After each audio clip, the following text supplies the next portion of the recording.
Post 6 baseball is on there. After getting rained out last month against the Cheyenne Hawks, well, they're going to try to do it again at Powers Field this evening with a double dip.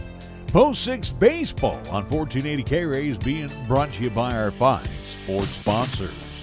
Now we send it out live to Powers Field at Windmill and Delrange. Baseball action ×2 and conference action as the Post 6 Sixers take on the Cheyenne Hawks. To bring us all the exciting calls, and he'll kick things off with our pregame show, let's check in now with Caleb Burgraff right here, right now on 1480 KRA. And welcome, ladies and gentlemen, out to a overcast and a chilly but not too bad day at Powers Field here on 1480 K-Ray. I'm Caleb Burgraff, and the Hawks and Sixers both on the field getting themselves ready for this one. And as you heard there in the intro, a little bit of a rescheduled one. Had to wait for this one for a month or so after it was originally scheduled to be played at the beginning of May. Talking a little bit on the two seasons that are going on so far. For the Hawks, they've hit a little bit of a rough patch. Ended up getting hit around by the Gillette Riders in their matchup on Thursday last week. Had a tough time against Rapid City as well.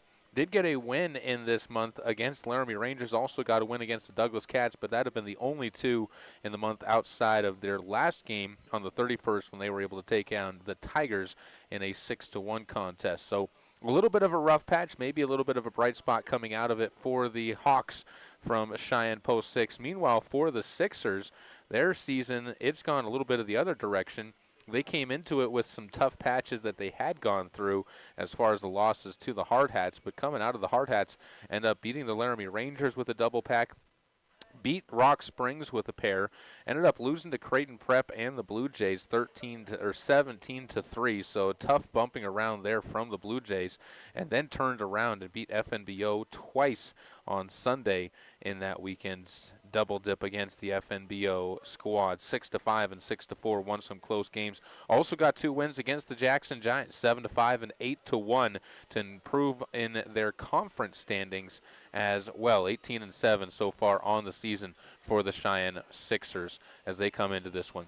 Today's broadcast is being presented to you by the following businesses and sponsors: Affordable Computer Repair, the Breadbasket Bakery, MHP and Partners, Key of Cheyenne, Capital Lumber Company, Cheyenne Regional Medical Center, Chick-fil-A, Cheyenne Frontier Days, Halliday Subaru, Wyoming's Department of Transportation, Meridian Trust Federal Credit Union, Two Doors Down, the Burns Insurance Agency, First Tier Bank, the Gill Window Company, the Cheyenne's Department, Cheyenne Auto Repair and Service, Jason Gilbert, your Allstate Insurance Agent, Rock on Wheels, Fat Boys Tire and Auto, Platte Valley Bank, the Coin Shop, and the Cheyenne Depot Museum, as well as our scoreboard sponsor, which is Pepsi of Cheyenne.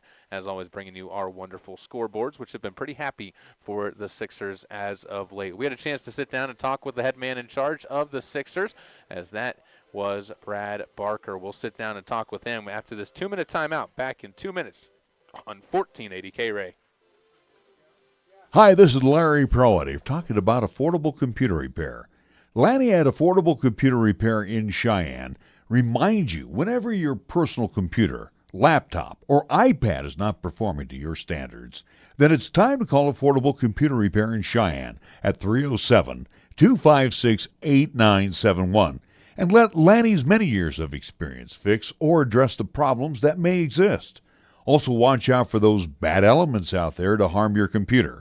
Affordable Computer Repair is the perfect choice to consult you on the proper maintenance for your systems. Remember, it's Affordable Computer Repair in Cheyenne. Please call 256-8971.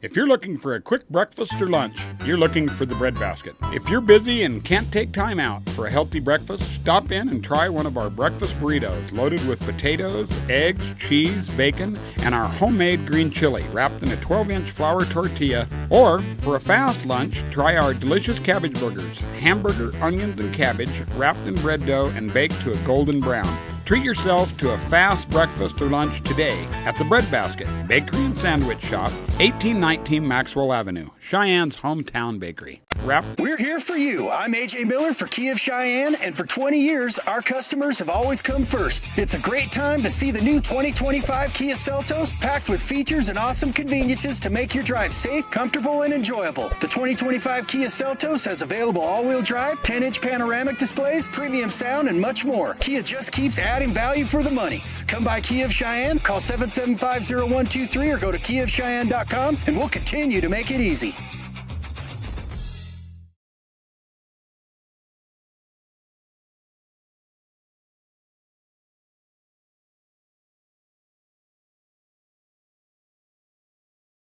Always a good day when you're playing some baseball, joined with Brad Barker. And Coach, great little stretch that you guys are on right now as a team, kind of getting some good confidence there with the boys. Yeah, it's good for us right now. We're going into a big few weeks here, so get some dubs, play some good competition, and really start to get in the groove of things. So it's nice to be playing baseball at a consistent pace right now. Where would you say, we were talking last time when we were up in Laramie, we were talking a little bit just about the way the team has kind of gotten that wake-up call. Where would you say the best improvements for the team have been that kind of driven that? Not necessarily maybe in the physical play on the field, but in the mental approaches. It's one of those things where a team needs some time to get together and be together and understand one another and see what makes each other work and tick. And it's been nice to be on the road and be with one another and figure out one another, grow those relationships, because it's such a long season and we're together so much. It's important to come together and really understand one another. And if we don't do that, it's not a team, and this is a team game, and so it's really important to have those opportunities to be together, understand one another. You talk about that, the road trip to Jackson, always one of those better ones to kind of really get to know, just because you have the long ride drive out there, and then usually a night somewhere. Getting the sweep there is always a good thing as well, just because of all the travel that you have to get out there. How'd you feel about the way things went, and what were some of the highlights? Yeah, going up to Jackson, road trips are always fun right now. They're good for the boys to connect with one another, and it's usually we're riding there together and we're riding back together, and a lot of times when we leave a road trip, they choose to ride back with their parents. So it was nice just to be with one another and again, figure out one another. But the games themselves, it was nice to play. Jackson put two really good games together. I thought they threw it pretty well, and our guys handled the adversity. It was one of those games where you felt them start to click a little differently, and be together and work together as one through some adversity. This one's always a pretty special game when you guys get to play the Hawks, no matter whether it's the conference side of things or whether it's non-conference side of things. What are some of the things about the Hawks this year that have impressed you from looking down from this level? The Hawks they're a young squad, and it's cool to see the new talent coming through the program and see what the Sixers have to look forward to. But they have competitors there. All those guys, they were. Everybody tries out for the Sixers, and those guys came out during spring training, competed well, and they understand that at the end of the day, there's only 18 slots in a roster, and so they've done a good job this year. They're playing good baseball for the most part. I know some of the scores don't reflect it, but they really are. They're a young squad at the same time. So I fully expect them to come through tonight and play good baseball against us. Obviously we know each other very well, and it turns into one of those friend battles again, brother against brother, and always the little brother wants to win big time. So I fully expect them to come out and put a good couple games together. When you have a long week like this, the big question is always pitching side of things. How are you going to be managing that this week, and what's the plan for today? That's such an important piece, especially over these next 3 weeks. We start on Tuesday each week and pretty much go through the rest of the week. And tonight we'll have Zach Hall on the bump for us, game 1. And game 2 we'll have Colin Crusilius throwing that game, and with the opportunity to. We have a whole pitching load. The only one that really can't go tonight is Marcus. He had a good setup in Jackson, so but for the most part, it becomes critical. We have to be able to manage pitching. We have to keep pitch counts low, and we really have to attack hitters early and often. forcing out swings. So, it's probably one of the more fun things about being a manager, especially at this level, is dialing in the pitching and figuring out how we need to work through the different scenarios over these next couple weeks. Brad, thanks so much for the time. All right, appreciate it. Thank you. We'll get set for more coming up here as first pitch is on the way. You're listening to 1480 K-Ray. Capital Lumber is number one in Cheyenne. Are you listening? We're all the lumber store you'll ever need. Serving Cheyenne in the area since 1965, Capital Lumber Company is still the place for all your lumber and hardware needs. Whether you do it yourself or have it done professionally, get all the tools, paints, fixtures, and accessories for every part of your home today at family-owned and operated Capital Lumber Company at 1222 Dunn Avenue in Cheyenne, celebrating 60 years in business.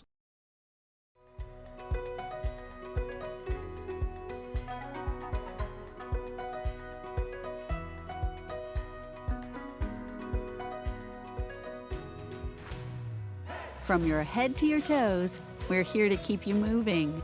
With consultation, treatment, and rehabilitation all in one location, it's easier than ever to get the level of care you deserve. Cheyenne Regional. We inspire great health. Chick-fil-A at Windmill and Delrange serves up breakfast, lunch, and dinner each Monday through Saturday. And at Chick-fil-A, they don't have to stray from their menu. They're proud of what they do all the time. Chicken. Check them out online at CheyenneChicken.com and have them cater your next event. Use the convenient drive-thrus, come inside, or use the Chick-fil-A app to do your next order. Chick-fil-A at Windmill and Delrange. In the last week of July, you'll find the superstars of rodeo at Cheyenne Frontier Days. The world's top cowboys, cowgirls, buck and brocks, and toughest bulls. Grab your hat, put on your boots, and join in the Cowboys' favorite rodeo. Rodeo tickets on sale now. Cheyenne Frontier Days, the wildest ride in the West. During the month of June, as part of the Subaru Loves to Care initiative, Holiday Subaru is partnering with the Leukemia and Lymphoma Society to provide warm blankets and messages of hope, written by our staff and customers, to support patients facing cancer. To learn more about what Holiday Subaru is doing for patients and their families in our community, visit HolidaySubaru.com.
We are set for baseball action. We welcome you back out to Powers Field on 1480 K-Ray. I'm Caleb Burgraff. Get you set up with the starting lineups for the two squads, beginning with the Hawks, who will be up to bat first. Mason Maggard, Ryan Ruskinen, Bridger Moritz, Aiden Froge, Reed Horton, Gabe Broda, Caden Tafoya, Caleb Moore, and Dimitri Cotton in the starting lineup for the Hawks, who look to try and build on an 8-11 record coming into this game. On the other side for the Sixers in the field, it is going to be Zach Hall starting on the bump. The defense behind him, Will Shaw, is going to be doing the catching. At first base, Kyler Hoff. Second base, Colin Crasilius. At third base, I apologize, actually, let me get this correct in this one. Landon McAnally will be over at first base. Over at third base is Kyler Hoff. Get that one right in my head. Shortstop, Cade Coates. The outfield from left to right, Broden Robbins, Nolan Horton, and Anthony Pacheco for the Sixers. As stepping in, Mason Maggard looks to get things started. and will slap one to the right side, and one pitch, one out. Easy up with that one. Landon McAnally takes it to the base. So getting ahead of schedule start. They announced 4:59 the first pitch for this one. Ryan Ruskinen, left fielder, will step up to plate. Numbers on the mound for Zach Hall. He has 23 innings of work and has a win-loss record of 3-2 on the season. Has given up 10 earned runs, 16 total runs on the year so far. As he gets the first pitch and can't catch the zone against Ryan Ruskinen. 3.04 the earned run average early on in the season for Hall, as we're starting to see those establish a bit more. This ball bounded to Crecilius, up with it, and the second baseman makes the play on 3 pitches. Talk about attacking the batters in front of you. That's exactly what Hall is doing. Looking for a very quick top of the first inning. Bridger Moritz will step to the plate, the shortstop, trying to extend the inning. Hall is working almost picture perfect for his staff. Don't keep him out there too long and roll things over. Hall working to contact right now. That's more of the way that he gets his outs. Only 16 strikeouts on the season, those 23 innings. 8 of those strikeouts have been looking. He does pitch to the zone, only 2 hit batters this season. As he will miss inside in the count to 2-0 on Bridger Moritz. Tried the fastball. Hall with 11 walks surrendered as well, so he does sometimes give up the man on base, but for the most part keeps that whip around 1.5. This ball chopped over to third, up with it Hoff and across the diamond, a bouncing ball that can't be scooped, and that's an E5. That's going to be credited for a error to Kyler Hoff. Aiden Froge will step up. Froge wearing the number 22 gets an extra opportunity in this one. Batting for the first time for his squad. Froge entering the season with a .306 batting average there in the cleanup spot. Takes the first pitch for a ball and gets ahead. So Hall struggling with finding the zone after really being aggressive the first 2 batters.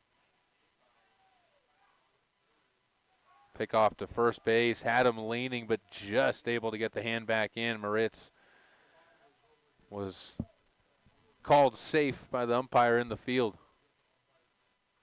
Hall sets himself once again. Zach gets a swing and a miss. Good high heat to even the count back up at 1-1. Uniform combos today, both wearing the white pants. Very similar white pants, except one has red piping, one with blue piping. The blue piping for the home team Sixers, red for the Hawks. As Hall sets once again, rocks into that windup and then slides to the plate. Runner goes, and the throw high and up the line to the first base side, as it's a stolen base for Bridger Moritz.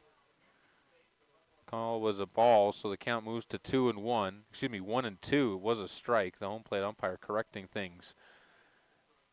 And Froge with a runner in scoring position, but battling with a 1-2 count. 2 away in the top of the first.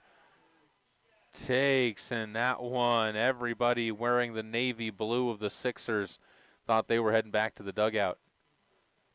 Sixers with the navy blue tops, the white tops with Cheyenne Post 6 written across the front for the Hawks. As Froge looks out, calls time, and has granted it at the last second. So right now, Zach Hall struggling with everything not going his way.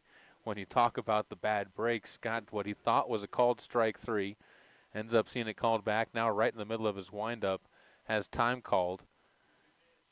This one chopped over towards third, another opportunity, and this time Hoff makes the good throw to get the out. 5-3, the put out recorded, and the Sixers put up a 0. See if their offense can find any success as they work against Payson Camrad when we return. You're listening to Post 6 Baseball on 1480 K-Ray.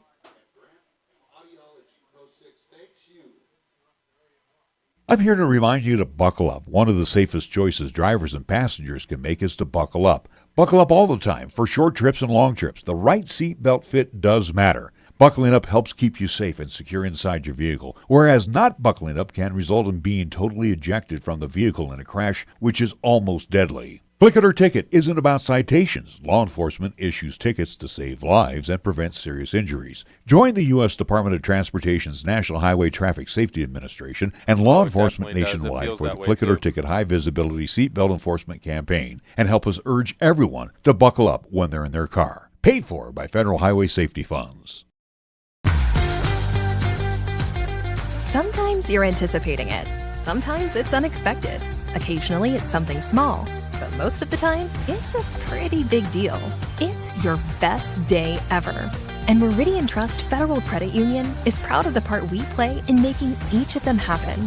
Whether opening your first savings account or moving into your dream home, Meridian Trust is... If you're looking for a quick breakfast or lunch, you're looking for the bread basket. If you're busy and can't take time out... I'm Caleb Berggraf. As Sixers got a nearly 1-2-3 top of the first, didn't give up any hits, one error committed over at third base, but making up for it right on the next batter. Kyler Hoff gets the out there. They'll be stepping up to the plate with Colin Crecelius, Cade Coates, and Landon McAnally to start the order. Nolan Horton, Braden Pearson, and Broden Robbins in the middle. Anthony Pacheco, Will Shaw, and Kyler Hoff close things out. They'll be working against Payson Camerad.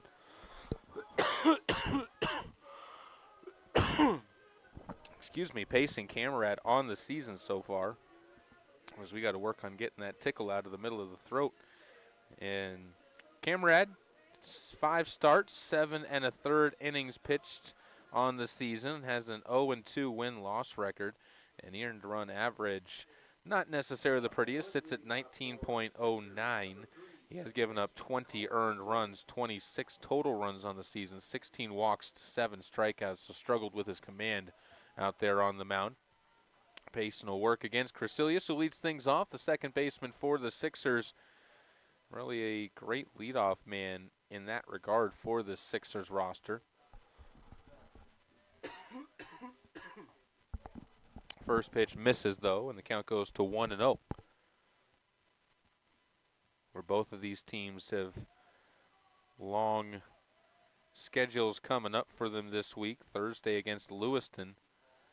As a called strike, moves the count to 1-1 on Crecelius, taking on the Lewiston Redbirds. Then Wednesday the 11th, they got the Sheridan Troopers, and then a trip in a tournament that'll have them battling with 5 more teams in 3 days over in Omaha as they make their trip for the College World Series tournaments.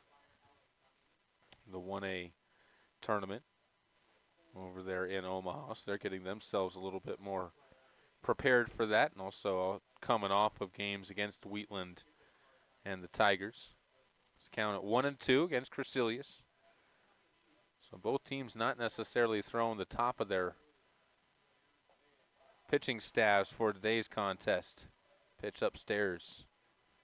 Misses at the top. Not saying that either one was taking this game as a day off or not necessarily putting their best out there against a team so they could save it for another one, but on the same side of things, you don't necessarily have this game line up perfectly on that schedule and on that order. 3-2 count. Last couple have missed. As Camerad trying to find the zone again. Working from the dead center of the pitching rubber. Well, just missed that one a little bit low, and Colin Crecelius earns the leadoff walk on a full count. Good pitch there, but just a little bit too low, as that'll set up Cade Coates to step to the batter's box. We're talking about for the Hawks and the busy schedule they got. For the Sixers, add even more to that, because this week they really get tournament play kicked off. They're going to be down in Greeley. As the ball is going to get away from the catcher on the first pitch, Cade Coates moves up. Count goes to 1-0. I should say Crecelius moves up. Cade Coates gets ahead 1-0 in the count. Landon McAnally waiting in the on-deck circle. GBG Colorado, the next team up. That'll be on Thursday at 9 a.m. Then Friday at 9, it's a trip to Greeley where they'll take on the Loveland Cougars. The Slammers Baldini at 11:30 right after that one. So back-to-back games for the Sixers on Friday, and then on Saturday they'll take on Gojo baseball in the 9 o'clock game down in Greeley. 4 games coming up for them that weekend, so going even back to Saturday against the Jackson Giants, you end up with 8 games in 7 days. Called strike moves the count to 2-1 on Cade Coates. Then you got the Sheridan Troopers coming up on the 10th.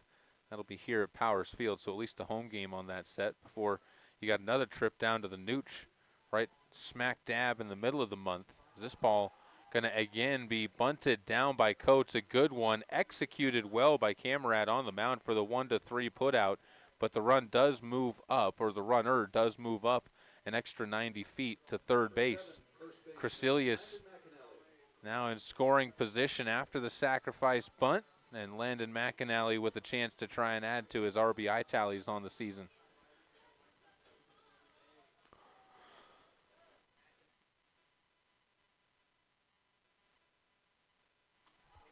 First pitch to McAnally, slap to the right side. That one's going to find its way through. Lefty picks up an RBI single. And post 6 on the Pepsi scoreboard jumps out to the early advantage as McAnally will give way to Nolan Horton with only 1 away. Horton, center fielder for the Sixers, steps up. This is 22nd game of the season, batting .311. That's 22 points behind Landon McAnally's .333. Both are behind the team leaders, who are the leadoff batters, as it would make sense. Cade Coates batting .414 on the season, and Colin Crecilius batting .390. First pitch upstairs and misses as Camerad finds the zone, but a little bit, or finds the plate, but a little bit too high in the zone on that breaking ball. Next one also upstairs. Runner takes off. Throw on the money, but a little bit late, they say. And McAnally just able to leg out the stolen base. Great throw from behind home plate by Reed Horton. That one was on the money. Took his time, set the feet. Gave it as close of a run to cutting down McAnally as he could. Pitch misses, and the count goes to 3-1 on Nolan Horton at the plate. Nolan had to turn around and give it, hey, that was great. Great job, buddy. His brother behind him as ball 4 misses, and runners at first and second. The stolen base meaning a little bit less, as Horton able to get himself on the base paths, and Braden Pearson will step up to the plate.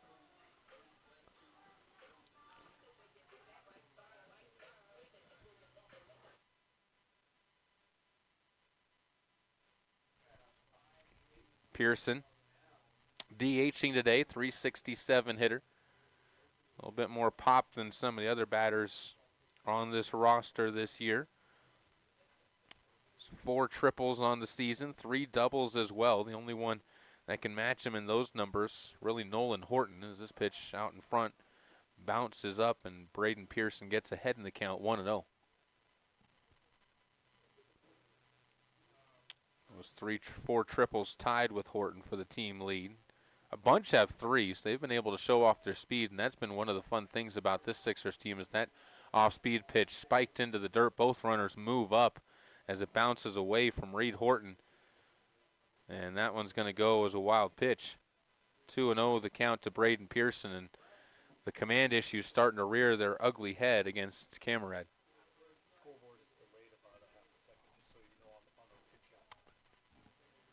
Count at 3-0, by the way.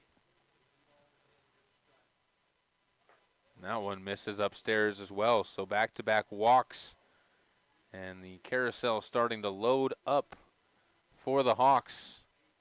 Checking out there, Reed Horton's going to have a conversation with his pitcher, and that's going to also draw a meeting out there from the mound, or from the dugout, rather. And talking things over will be the coaching staff for the Sixers and for the Hawks to discuss things here. Going back to that schedule, by the way, on the broadcast side of things, we should be back out here for certain against the Sheridan Troopers. Have those games coming up for you on the 10th of June. And 5 o'clock and 7 o'clock games here on that Tuesday. Possibly, depending on how weekends kind of lead up, we could be down there on potentially the Saturday game on 9 o'clock against Gojo. We'll see what kind of conditions are and the possibility and likelihood of making it down there for that Saturday contest. That one is still up in the air. We will not be making it out to Omaha this season, but once they come back and take on Premier West on the 24th of June, we'll be back at it for those games coming up at the end of the month of June. And then July, of course, we got the Firecracker tournament and a trip up to Gillette. So a lot of baseball coming up here on 1480 K-Ray, as we'll be following the Sixers around all the way through the month of July and all the way to that state tournament, including a possible trip down to Grand Junction, and the Gabe Pando tournament. All those potential options for us to get down to, depending again on facilities and the way things work out. Mound meeting breaks up. Broden Robbins up at the plate. He's way ahead in the count early on in this one, up 2-0. Bases loaded for the Sixers. Bottom of the first inning, already up 1-0. Good pitch over the heart of the plate, cut on and missed. As Robbins a little bit too patient on that one.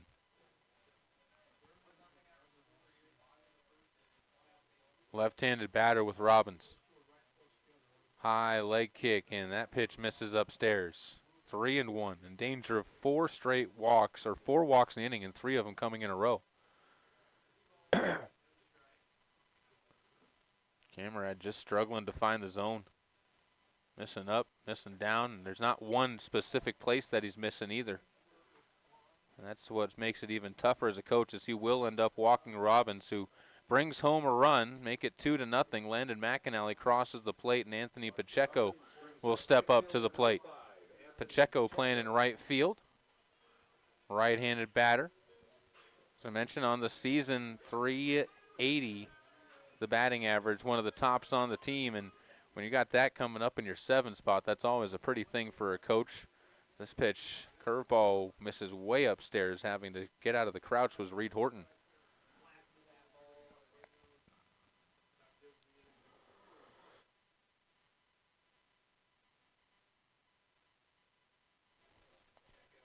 You can tell Camerad just frustrated that he's not getting the calls right now. Another one missing. 2-0 the count.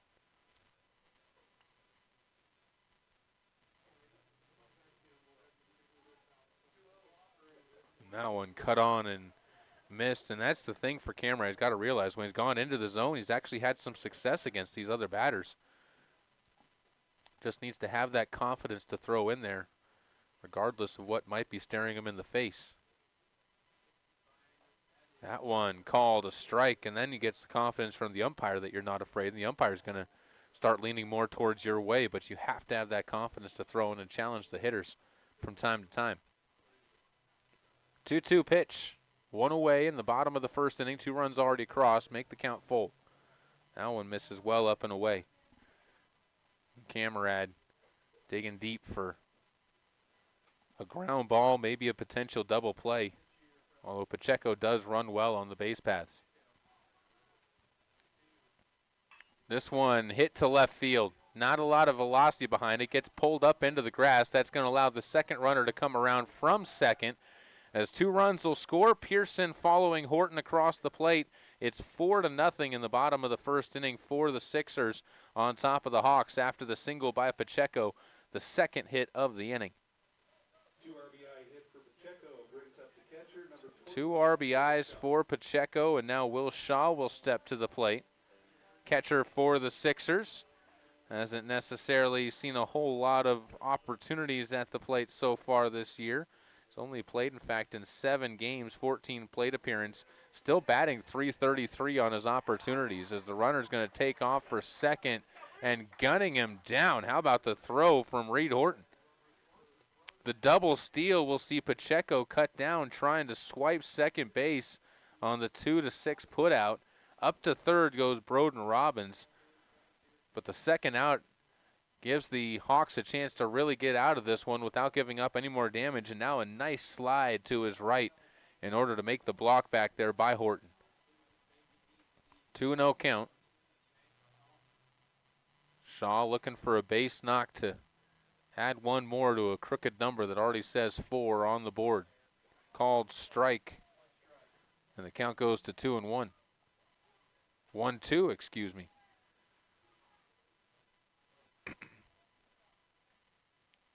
One strike from getting out of it. Camerad fires, and Shaw holds that bat back. Didn't go around. He wanted to, though. That was a good called off-speed pitch from the Hawks pitching staff.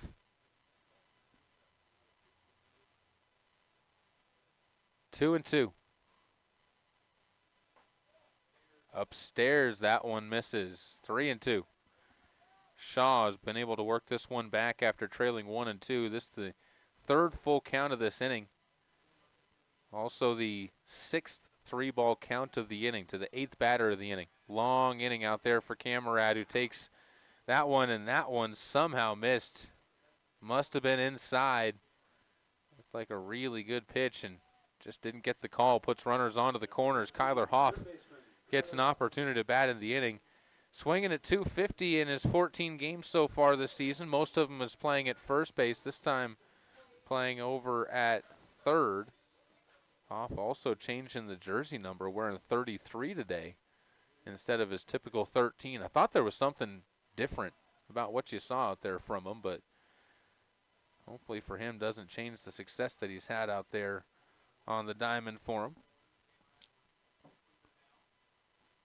That one missing low. Sure, there's a story behind the jersey change.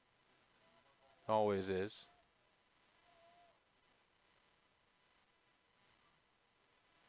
This one turned on to left, and the dying fly ball is going to be tracked down and pulled in by Ryan Ruskinen to end the inning, but the Sixers do strike for 4 on 2 hits. They end up taking the lead back after this 1-minute timeout with the second inning on 1480 K-Ray. That's the sound of a Mountain Dew. And that's you enjoying its refreshing citrus kick. That's a cool breeze suddenly whistling through your hair. Whoa! That's you realizing you're now on a mountain. This is epic! That's you stating the obvious. That's you stepping up to the plate. That's you winning your kickball game. Yes, let's go! That's you taking another sip of your Do the Do. I always get a kick when I see ads for Visit the heart of Cheyenne's history at the Cheyenne Depot Museum. The Depot Museum is home to many events and is a National Historic Landmark as the last Grand Railroad station on the Transcontinental Route. See the narrow gauge UCNN model railroad, and don't forget to visit the Depot Gift Shop, where they have many unique gift ideas. Open Monday through Friday, 9 a.m. to 5 p.m., Saturday 9 a.m. to 3 p.m., and Sunday 11 a.m. to 3 p.m. The Cheyenne Depot Museum at 121 West 15th Street in the heart of downtown Cheyenne.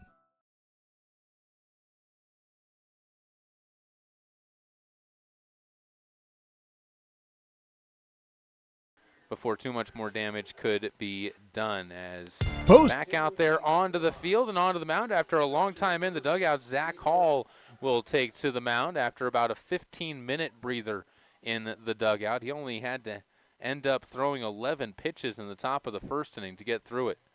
He'll face off against Horton, Broda, and Tafoya. Reed Horton had a fantastic play from behind home plate to gun down Pacheco on a double steal. Takes the first pitch and gets ahead in the count, 1-0, as the catcher will stare back out. Bats from the right-handed side. Challenged inside, fights that one off of the shins, and count goes to 1-1.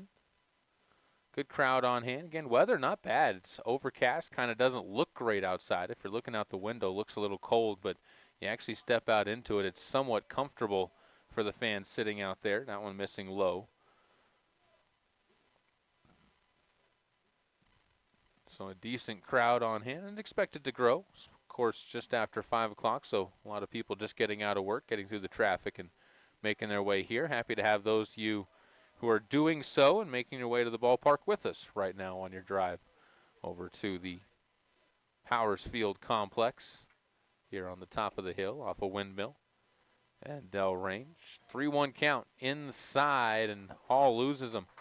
Reed Horton, good patience at the plate, draws the leadoff walk. That's a good response for the Hawks after what was, again, a discouraging bottom of the first where you were out there on the field for a long time, and it wasn't really much you could do when the pitches just weren't getting called for strikes.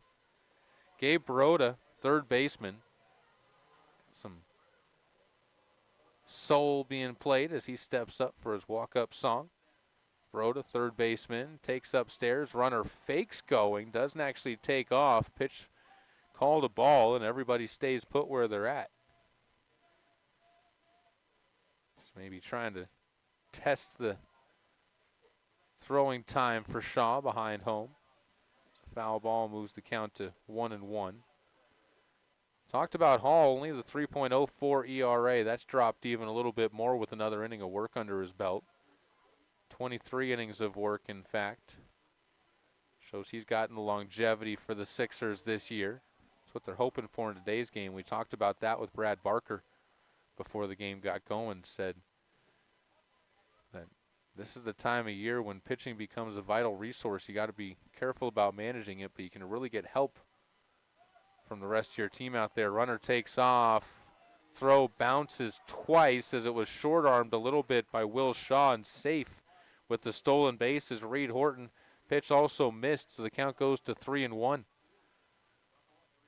Great answer back by the Hawks, not panicking and just starting to go chasing after things to try and get the runs back, but being patient in the middle and bottom of the order, putting together some very quality at-bats. They understand the assignment right now as that one called a strike. Gets Hall back into the count at 3-2. I think you knew that one. If you're Gabe Baroda, you kind of didn't really move much other than just resetting the arms. Stretched out the right arm and said, all right, let's dig back into this. 3-2 pitch. Popped up right side. That's in shallow right field. Pacheco, long run, able to gather underneath it. Runner's going to tag up to third and get there safely as the throw comes bouncing in afterwards. But an out is recorded on the play for Zach Hall. Caden Tafoya will step up, first baseman. With a base knock here, brings home a run. Just a ball in play, in fact, should bring home a run for the Hawks to get themselves something positive going their direction. You don't want to leave things up for Caleb Moore behind you. So all of a sudden, then the advantage kind of tips back over towards the pitcher to get out of the inning if he can get this next out. Bunt being shown. It's going to be a safety squeeze. Play is not going to be made anywhere as Hoff tumbles over Hall, and everybody's going to be safe on the fielder's choice infield single. I think Hoff, if he barehands that, is going to have a chance with the play at home. So a base knock is going to be the call, and it's going to be an RBI. First hit from the Hawks, first run for the Hawks, and Caleb Moore comes up, and that's the best thing about it if you're rooting on the Hawks in this one, is you've still only got one out in the inning. Chance really to put together a pretty nice rally. Caleb Moore, playing right field today for the Hawks, will take up and away. That ball, a little bit of cheddar to it. But unable to control and command that cheddar. Hall sets at the belt once again. Long stride to the plate, called a strike.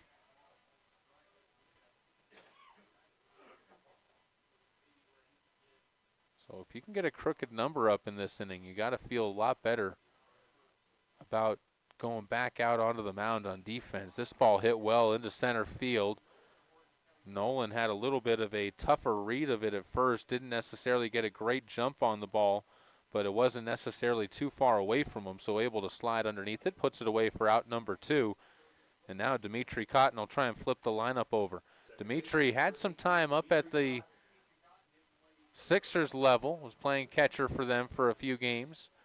Now sent back down to the Hawks, where gets a little bit more playing time, consistent time out there on the diamond. Takes the first pitch to him, and that one ends up missing the zone away, 1-0.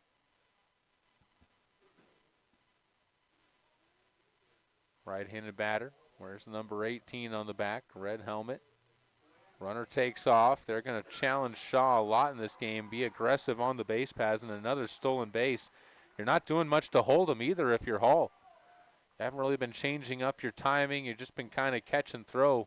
You still got to, you don't necessarily have to throw over every time, but you still got to mix things up to keep the runner from getting comfortable and getting your timing down too quickly. Seems that's exactly what happened there. Cotton ahead in the count 2-0. Last pitch missed as well. This one off of the hands and up and nearly over the top of Crecilius. Bobbles it on the way down. That's going to drop for a base knock. An RBI single for Dimitri Cotton brings home another. I don't think you can call that one an error in any means, as that would have been a miraculous catch for Crecilius, backpedaling deep into the hole and right. It somehow finds its way down, and Mason Maggard will step up to the plate. This, I think, just what the Sixers needed to kind of wake them up in their shoes again, as they were seeming to get a bit lackadaisical at the start of this inning. Gave up the walk and the long at-bat to Gabe Broda. Now all of a sudden the Hawks coming around and saying, hey, just because we had one bad inning to start this one off, we're not going anywhere. We're still in your right in your rear view mirror. 4-2 on the Pepsi scoreboard in the top of the second.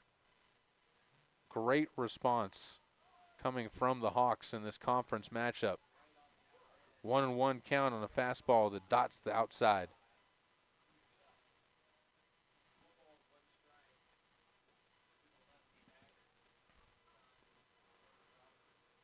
Another chance to settle at the belt. Hard bounder towards first. That's a foul ball. McAnally would have been there had the ball stayed on that side, but it did not. And everybody will return back to their positions. And the left-hander Maggard will stare out to the right-hander Hall. Wind up. Just off the outside corner. That one very, very close. Strike zone a little bit tight today. They're not giving a whole lot off the edges and the corners. This ball shot to left field. That's off the end of the bat. It's going to carry and fly long enough to get out to Broden Robbins. Puts it away for out number 3. That's 2 runs in the books, though, for the Hawks. They respond back. Going to the bottom of the second inning. It's 4-2 on the Pepsi scoreboard back after 60 seconds on 1480 K-Ray. Visit the heart of Cheyenne's. Okay.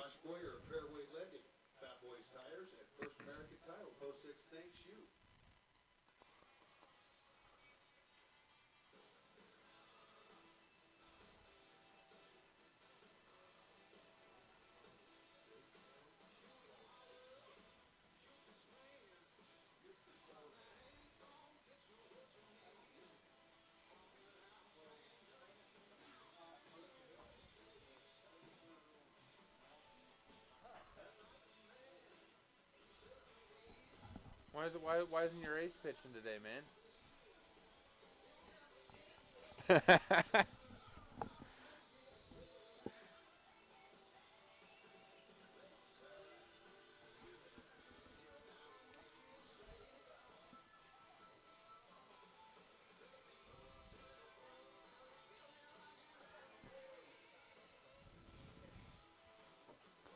Welcome back out to Powers Field as the Sixers leading by a 2-run advantage. However, that got a lot closer in between innings. Is back out onto the mound. Payson Kamrad benefiting from 2 runs that were scored on a single and a walk, and then another single later on from Dimitri Cotton to help get the Hawks back into it. It'll be the top of the order for the Sixers, Crecilius, Coates, and McAnally, who went combined 1 for 1, a sacrifice bunt and a walk as well. Crecilius walked on 6 pitches.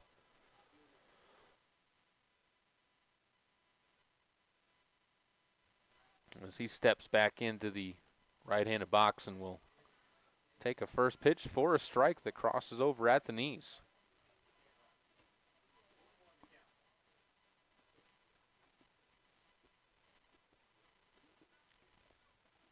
So much for Payson Kamrad in that first inning was just command. Gave up 5 walks. Struggled to throw strikes. Ended up throwing 40 pitches in that game as well, or inning as well. So puts himself behind the 8 ball, not only in terms of just his confidence, but also pitch count wise, how long can you keep him out there in this game? 2-1 now. Last two pitches bouncing up to home plate. Not much wind here at the park today. Just a little bit of a breeze out there tickling the flags out beyond center field over the top of the Chick-fil-A building. As this pitch misses outside and the count goes to 3-1. Got some other games going on. Some of the little kids over to the left of us at the other softball complexes and Little League fields. Continuing getting their seasons rolling. Early week, so not necessarily a whole lot of games going on for them, I'm assuming. More in the postseason, or more in the weekends for their seasons, but lots of practice going on. There's a ball 4 taken by Crecilius. He gets down to first base. Cade Coates, who bunted his first time up to help Crecilius move up to second base. He'll step in again this time. Always looks clean and dapper when he steps up to the ballpark. Freshly trimmed goatee for him as he takes the first pitch for a ball and gets ahead. That's now 5 straight that have missed the zone.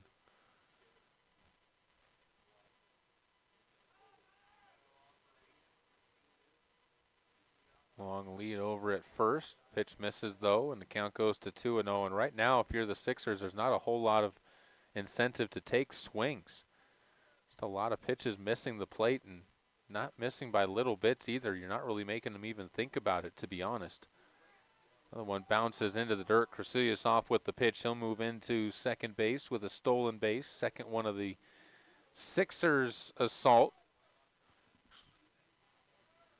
So I should say third. I apologize. I didn't write Robbins down as part of that double steal. Even though one of the runners got caught, he still got credit for his. So he moved up to third. 3-0 count with first base open. That one misses as well. So 2 batters, 2 walks in the inning. In danger of really finding a hole there, and that might do it for him, as we're going to have another trip out to the mound from the Hawks coaching staff to talk things over. And there really might be the need to pull your starter out there who is just not having the command that you need to get through a game like this one, especially when you just got given some opportunities to get back into it by your offense. They score those 2 runs. Sixers aren't going to give you a whole lot more innings like that. You know that. So you really have to buckle down and cut their opportunities down again in turn, and just not happening today for Payson Camerad, who probably has a very tight leash to at least find the strike zone. At the very minimum, I think a coaching staff will be okay if you get beat. You know you're not going to win every game, and you know the teams are going to end up hitting you, but at least find the strike zone. Don't just walk them on the way around, and that's been the case for this one, unfortunately, as he's faced 11 batters and walked 7 of them so far. First pitch to McAnally after the meeting on the mound. McAnally takes a called strike at the top of the zone. Singled his first time up, came back around to score. It was on a wild pitch as he'll bunt one down the third base line and foul behind 0-2. That's the first 0-2 count that Payson Camerad's had in the game.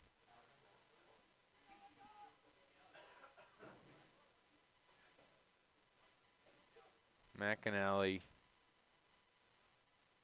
does not choke up on his bat. He'll take some healthy cuts. He'll slap this one to the right side. That gets into right field. One run's going to score. Up to third base is going to go Cade Coates, and it's 5-2. Sixers leading this one again by 3 on the Pepsi scoreboard. McAnally gets another RBI to his tally on the season. Crecilius adds to his run tallies on the season. He has been circling the base paths quite a bit from the top of the order for the Sixers.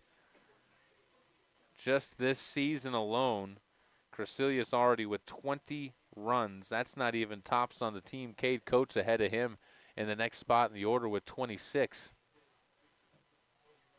Sixers will send Nolan Horton up now. Runner takes off, and they're not going to get the throw down to second base. The throw was outside, and also you didn't want to see Cade Coates coming across to score, so McAnally gets second base almost unopposed. Count goes to 1-0 on Horton.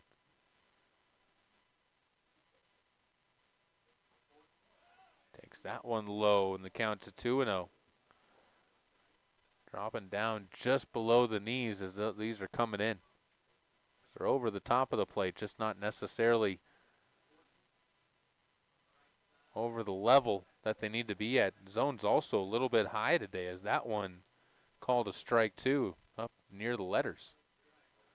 So pitchers need to adjust their strike zone a little bit and understand that the strike zone is up today. This one popped up to the right side.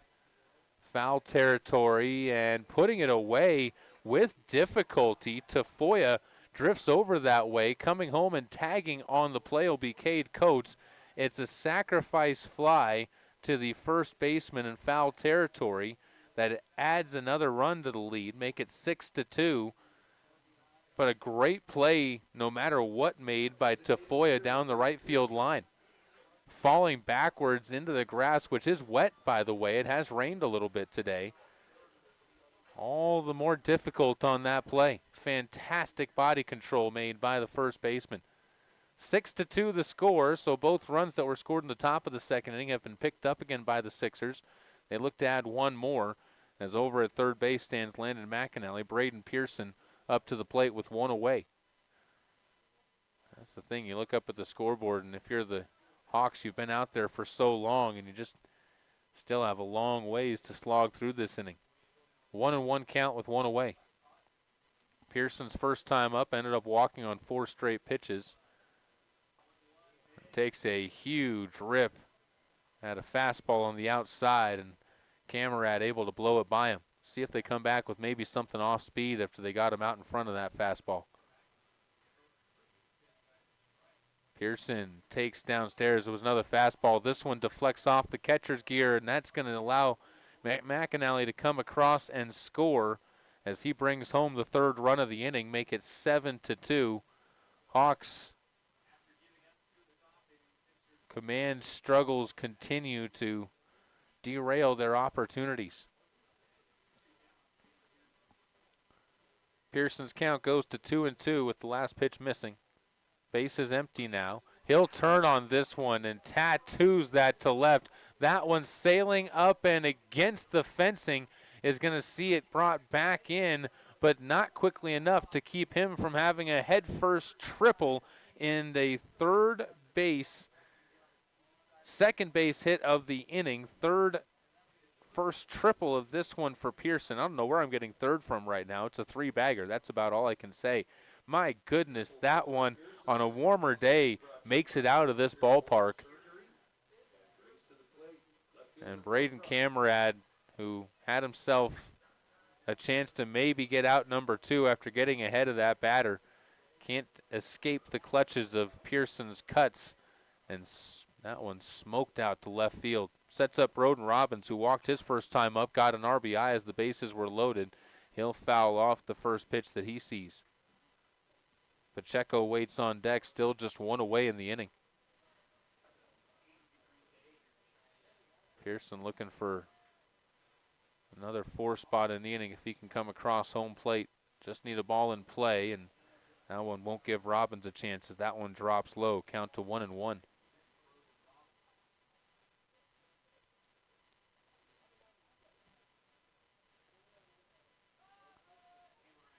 Deep breath made once again. Camarad misses upstairs. And the count goes to 2-1. So Camarad's control issues continuing to rear their ugly head. He's up to 24 pitches by my unofficial count in this inning, 64 in the game. It's going to get a little bit more as that one's going to be hit out to left. No, what a diving grab out in left field by Ryan Ruskinen. Tagging to score is Pearson, but for the second time in the inning, an amazing catch is going to keep the Sixers from really being able to do too much damage. What a play deep in the hole into left field by Ruskinen. That one's going to get a highlight reel grab for Ruskinen as he continues to show why it's not going to be a long time that he stays down on the Hawks. He is talented enough to be playing on the Sixers. Just there's so much talent in Cheyenne right now that's why the Hawks have him on their roster. Anthony Pacheco steps up as the 7th batter of the inning. 4 already across, 8-2. Sixers leading by 6 over the Hawks here in the first of 2 conference games this afternoon at Powers Field. First pitch misses outside to Pacheco. Sixers again with 8 games in 8 days. This is the 3rd and 4th of those games, so you're looking to try and shorten this up as much as you can. If you can get through one pitcher today, you'd really love that. That pitch too far inside to Pacheco, so hit by pitch on the play, and down to first base he'll head. The catcher, Will Shaw. Will Shaw will step up to the plate. Right-handed catcher, walked his first time up, was left at first base though, and unable to move forward in that first inning. Kyler Hoff's fly out to left field ended it right after he was able to get on base. He'll try and keep this inning going with 2 outs up onto the board. Trying to bat around for the 2nd consecutive inning as that pitch inside misses to Will Shaw, and the count goes to 1-0. Beautiful Powers Field here on the top of the hill in Cheyenne, Wyoming. Pitch called a strike, runner takes off, ball bounces in late. This time Pacheco gets his stolen base after he was thrown out last time. That's the 3rd stolen base of the inning, 4th of the game for post 6 already. Thought that the Hawks were going to run a lot. Well, the Sixers saying, hold my drink. Pop up right side, put away by Shaw. Tafoya, I apologize, as he is going to get him out of the jam with his 2nd put out of the inning. But 8 more come to the plate for post 6. They score 4 more. It's 8-2 heading to the 3rd inning. You are listening to and watching Post 6 Baseball on 1480 K-Ray. I always get a kick when I see ads for a huge vault of silver they found, or they get their gold from a certain company. Hi, this is Larry Perotti for the Coin Shop in downtown Cheyenne. Family owned and operated since 1982. You can buy and sell your gold or silver, along with other precious metals, including palladium and platinum, at the Coin Shop each Tuesday through Friday. You'll always get top dollar for your gold or silver, as David Brockman has his eye on the precious metals market each day. So stop on by for a fair and honest appraisal of your precious metals, or give David a call and set up a time to stop by. You'll always find coin collections, collectible coins, proof and mini sets, and more today. So why wait for the others? Shop the Coin Shop in historic downtown Cheyenne at 510 West 16th Street, open Tuesday through Friday from 9 a.m. until 5 p.m. Or give them a call at 778-7196.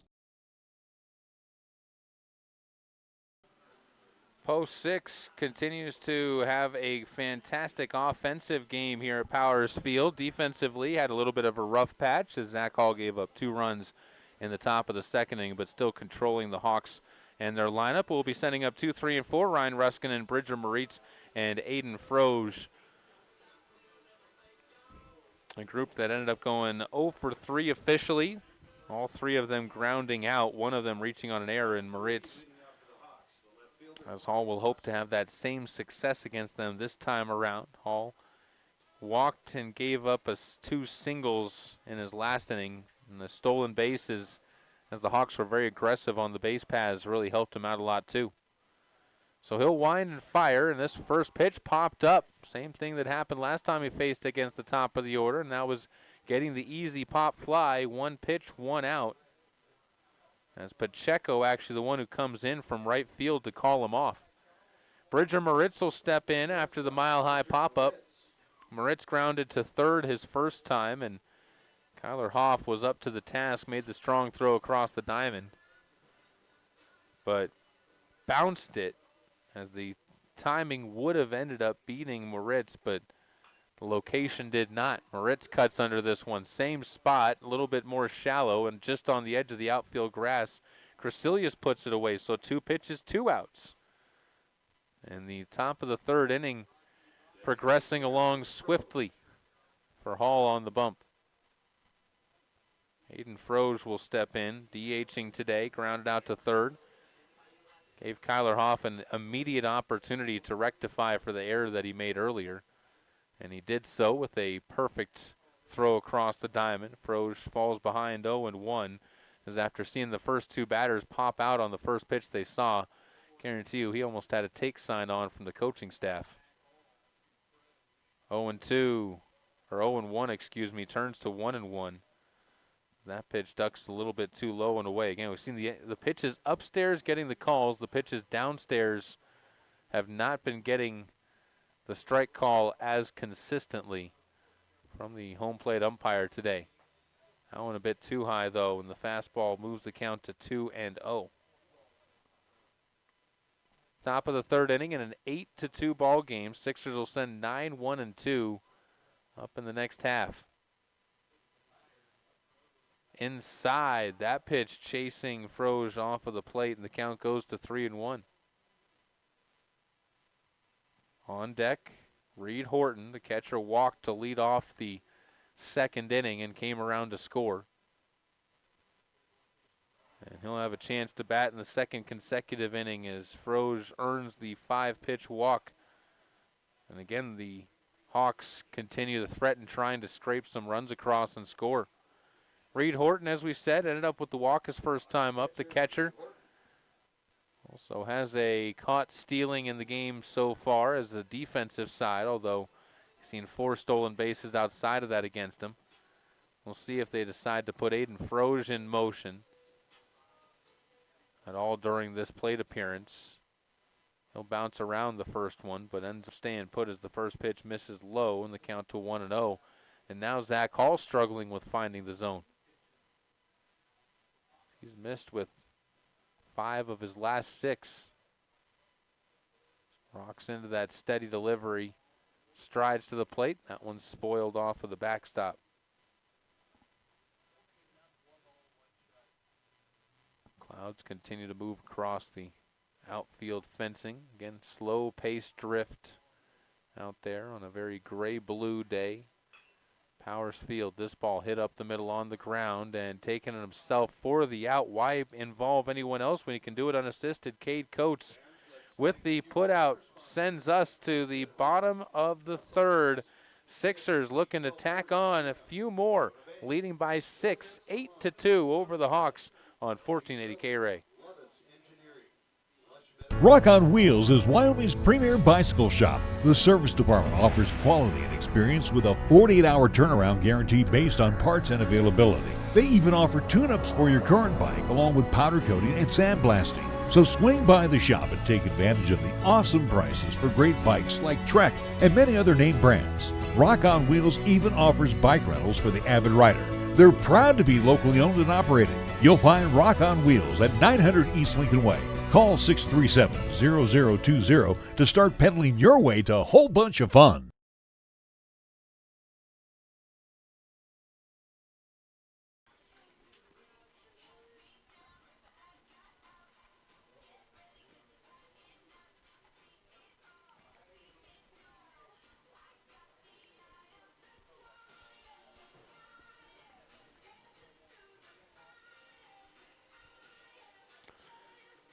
New pitcher out onto the mound for the Hawks as they have reached the end of the line when it comes to the work out there on the mound from Payson Camerad. Just didn't have it today.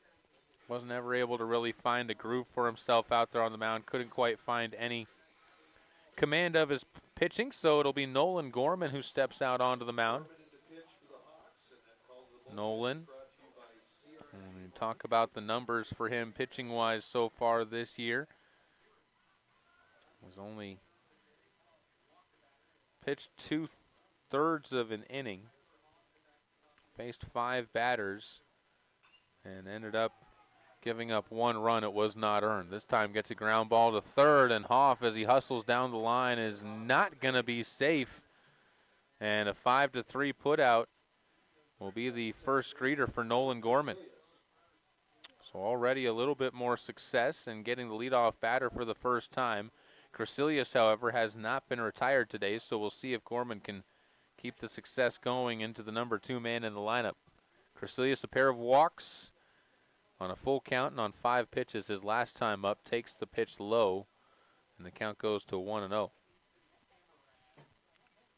And Gorman's numbers this season are relatively light in terms of just the amount of games he's been able to pitch. Misses inside. Count goes to 2-0. Gorman's had more of a presence with this team on the batting side of things, where he's batting .289, has played in most of the games for the Hawks to this point in time. Got 50 plate appearances on the year. So more of an offensive player than a pitcher at this point in time. Misses again with that one, and a 4-pitch walk surrendered. And the Hawks right back into trouble on the base paths. Crecilia's got a stolen bases last time. You got to think he'll probably get put into motion this time too. As Cade Coates, who walked his last time up, also has a sacrifice bunt. He's still looking for his first official at-bat of this game. The top two in the order as runner takes off. No throw down to second. Pitch missed as well, so it's a 1-0 count to Cade Coates.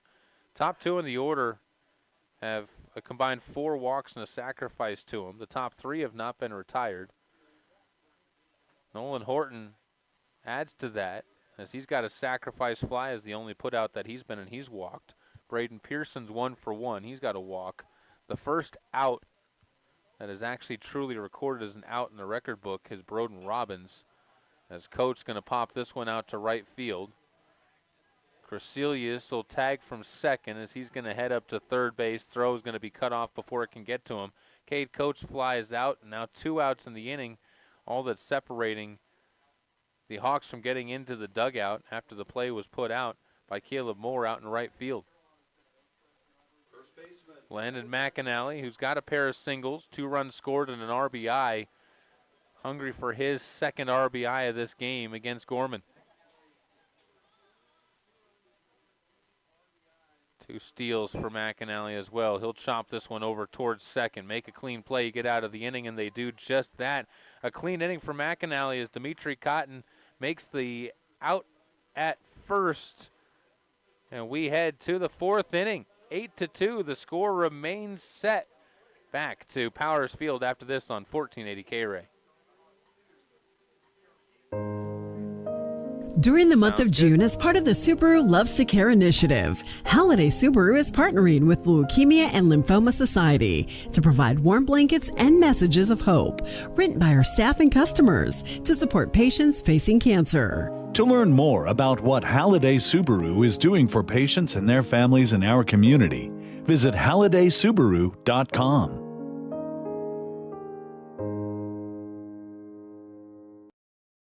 Suddenly it's all so clear with Gill Windows. Your home deserves the very best, that's what we give to you. When it comes to vinyl windows, no need to be confused. We manufacture in Wyoming, build them all right here. 'Cause we know the climate, suddenly it's all so clear with Gill Windows.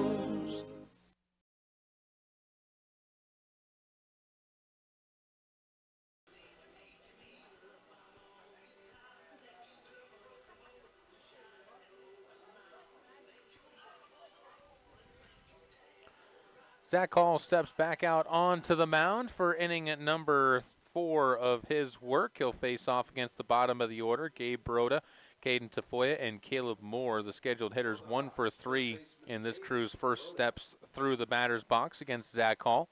So far, Zach Hall walked a pair, given up 2 singles.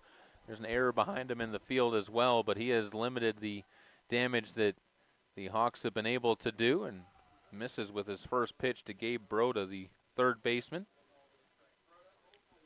Flew out to left field his first time up, did Broda. As the first pitch, a called strike. Count goes to 1-1. Broda numbers on the season. We don't get an opportunity on 1480 K-Ray to see these teams very often when it comes to the Sixers and Hawks, at least, as that'll be a fly ball out to left field again. Back-to-back flyouts to the same spot. And Caden Tafoya will step up. He singled his first time up, ended up with an RBI and a run scored after that one.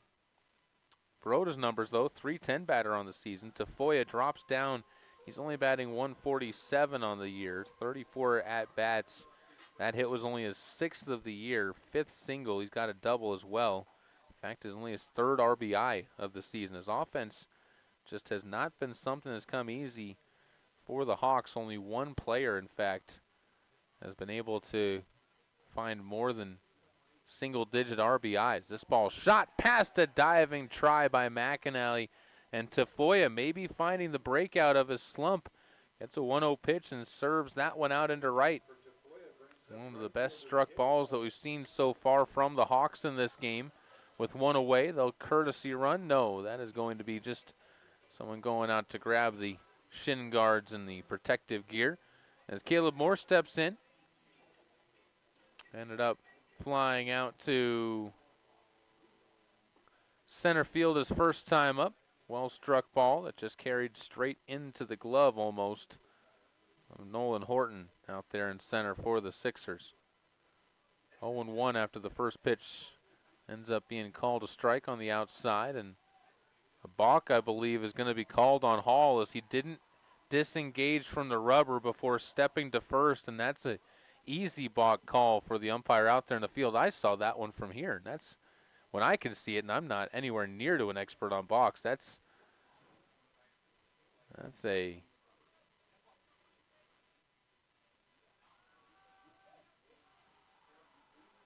decision made out there. Now we'll see what the Hawks decide to do. They're going to show bunt and tapping the ball down in front of home, and a good bunt as well was put down by Caleb Moore. Great job by Will Shaw getting himself clear, though, and firing down to McAnally, who has to step into the batter's lane in order to make the play on the 2-3 putout.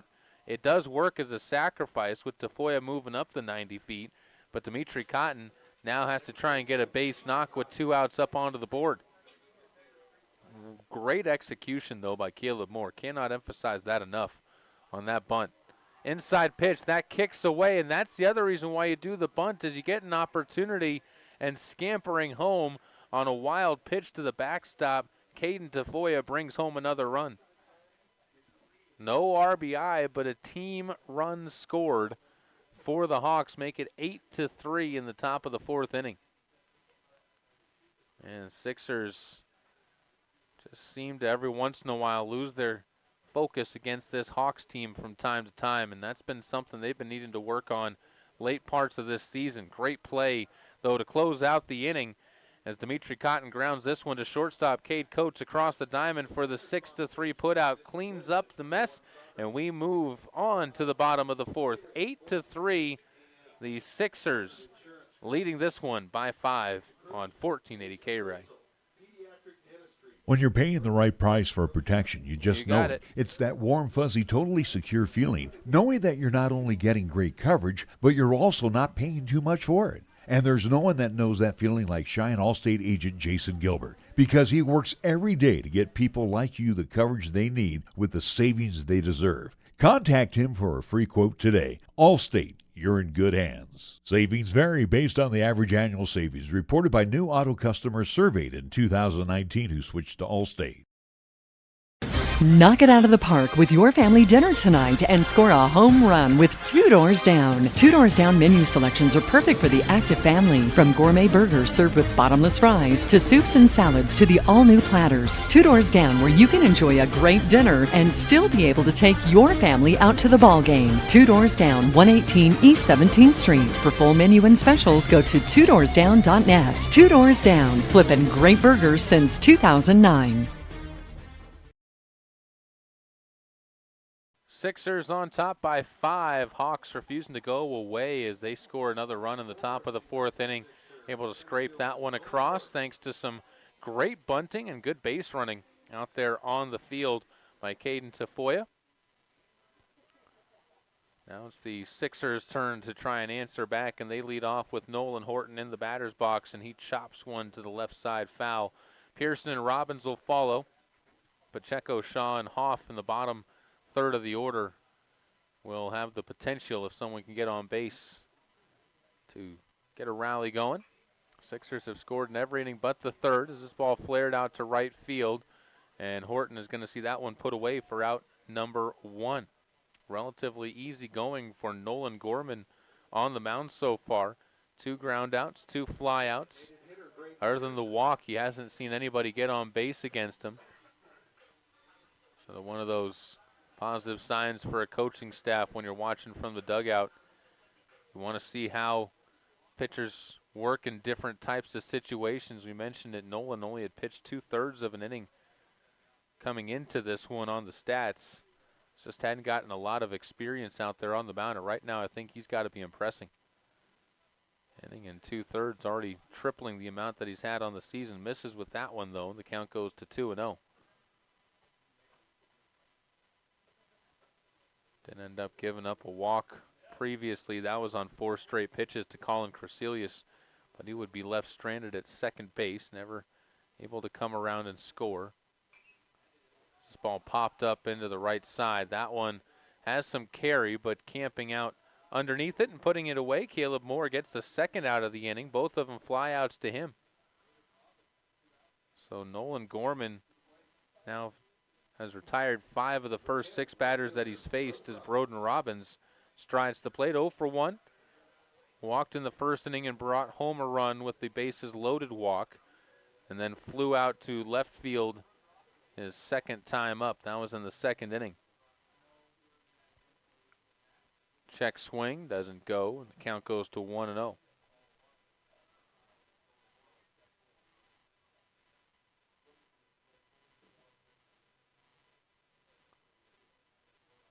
Quiet day for sure at the park. Not a whole lot of energy coming from the parents and fans who are surrounding. I think everybody was talking to one of the parents here in the press box that helps volunteer, and he said that it's really one of the more nerve-wracking days as a parent. I think a lot of us as fans see this one when it's hometown against hometown. Because, man, hey, that's the fun one. But said there's a lot of factors that go into why it can become probably the more nerve-wracking of the games. But biggest one is you got a lot of friends that are playing on the other team, and as parents, you got a lot of parents that are on the team. You don't want to necessarily go cheering too much for somebody when, oh, that's my best friend's kid that just ended up giving up that 2-run double, or that's my best friend's kid that ended up getting caught stealing, even though it might have been my son that did something great. It's the type of community that you got here with the Sixers fans and the Hawks fans, of course, all coming up in the post-6 program.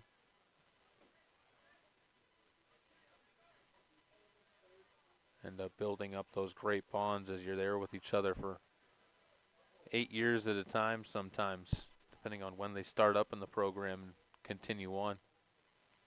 3-1 count. This ball shot out to center field, long run. That's going to end up getting past the defensive Mason Maggard up into second base with a 2-out double. Broden Robbins keeps the inning alive with a strong ball straight away into center. Anthony Pacheco gets an opportunity to hit. He's batted in 3 of the 4 innings so far. Hit by a pitch and has singled. 2 RBI single that time in the first inning. Like to get one more to answer back to that run you saw the Hawks score in the top of this frame if you're a Sixers fan. Be able to continue to try and stack a few more on. And again, when it comes to pitching staff, the shorter you can make this game, the better you are. Although right now, Zach Hall in prime position to go a long ways in this game. He's only thrown on the other side 52 pitches. So he's in great position when it comes to his pitch count to go the distance in this one. Pacheco's going to help him out. That one served out into left field. They're going to give him the call around home as Brad Barker liked what he saw, and that is going to be a good decision. Everybody's safe on another RBI single by Anthony Pacheco, quickly becoming a case for player of the game in this one with 3 RBIs punched around. He's got a third of the offense coming from him. Broden Robbins scores his first run of the game, and Will Shaw will step up. He's 0 for 1, popped out to first and walked in the game so far, as the catcher looks to try and join the offense that the Sixers have been able to procure so far. First pitch taken, high edge of the zone for an 0-1 count. Hoff waits in the on-deck circle. He's 0 for 2. As the bottom of the order has been the struggle spot for the Sixers, although that's starting to become a thing of the past. Another single on the second pitch delivered to Shaw. Ends up being sent into left field. Back-to-back hits. 3 in a row for Sixers hitting, and Kyler Hoff, who also could say he's due, will step up to the batter's box. Can wear number 33 today instead of his traditional 13. The right-hander settles in looking for an RBI. Put this one into play as he gets ahead in the count 1-0, and he got just that chance. Good speed on second in Anthony Pacheco. And then he flipped the lineup over. Sixth batter of the inning to come to the plate, and he'll pop it up on the outfield. Shallow center coming in. Maggard puts up the glove and makes the catch to end the inning, but one more does come across for post 6. They regain the 6-run advantage, 9-3, back to Powers Field for the top of the 5th inning after this on 1480 K-Ray. During the month of June, as part of the Subaru Loves to Care initiative, Halliday Subaru is partnering with Leukemia and Lymphoma Society to provide warm blankets and messages of hope, written by our staff and customers to support patients facing cancer. To learn more about what Halliday Subaru is doing for patients and their families in our community, visit HallidaySubaru.com.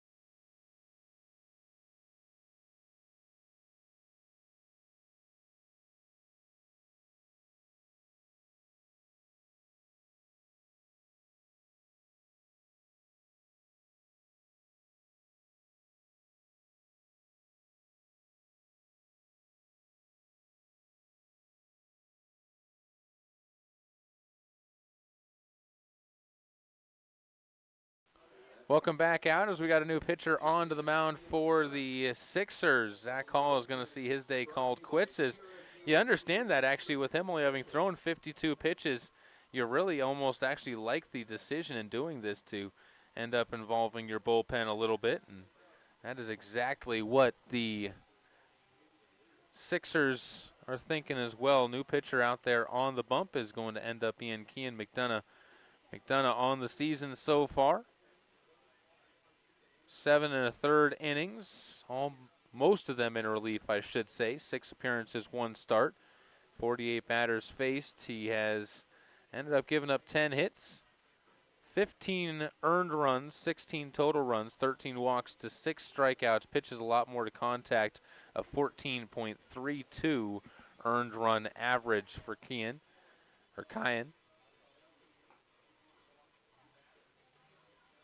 McDonough.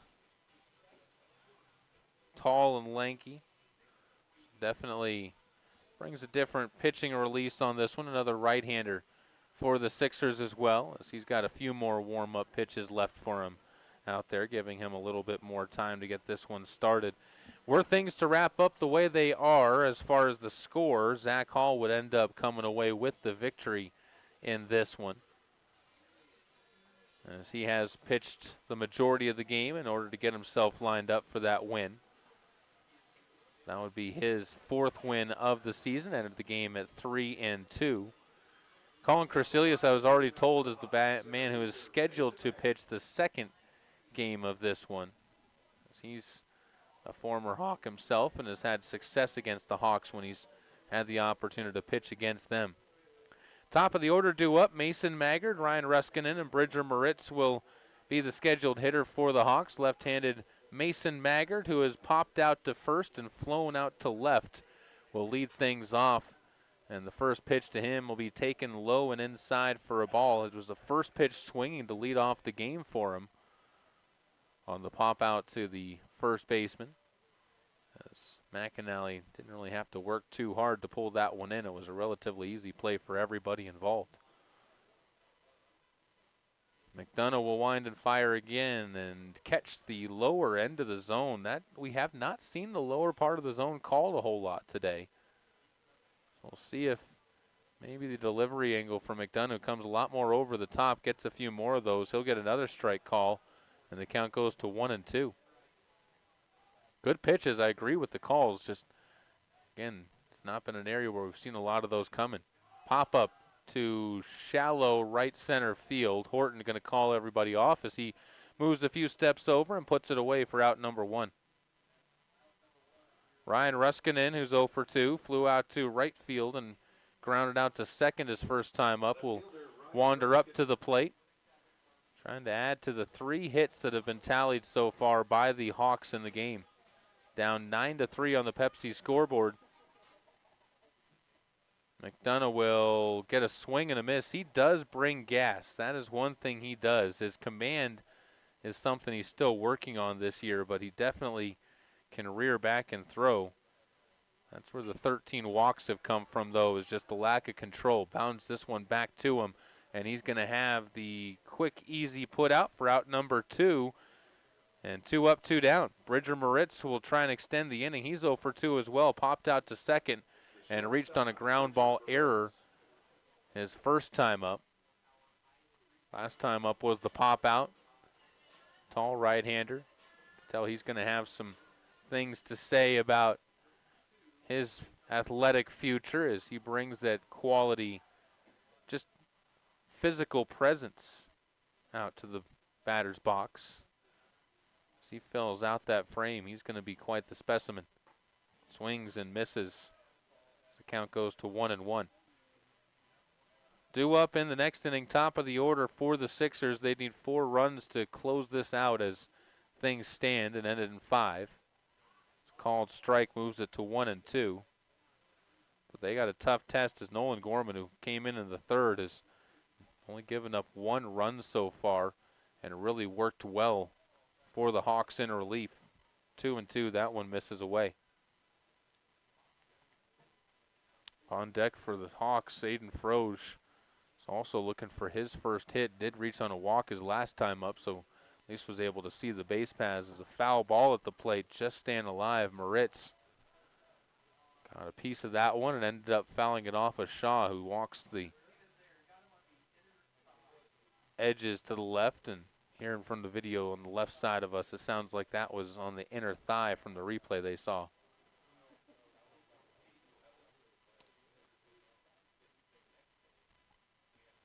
So checking everything out there, making sure he's got time to walk things off. Had a tournament this last couple of weeks, and up there the conversation that we had a couple of times, it's a fraternity. You got to catch each other every once in a while. Protect each other out there. As everyone back into spot, everyone back into position, looks like we're ready to go. And the delivery fouled off as McDonough gets this one in off of the hands. Chance for McAnally to get over there, but ends up just tailing off of the fence as he ran out of room.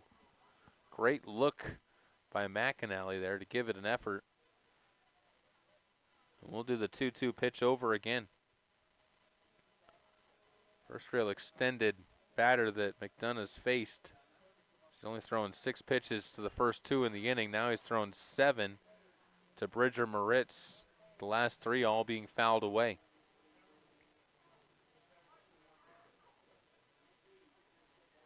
How long can he keep it going? His time taken just before Kean McDonough got into his windup.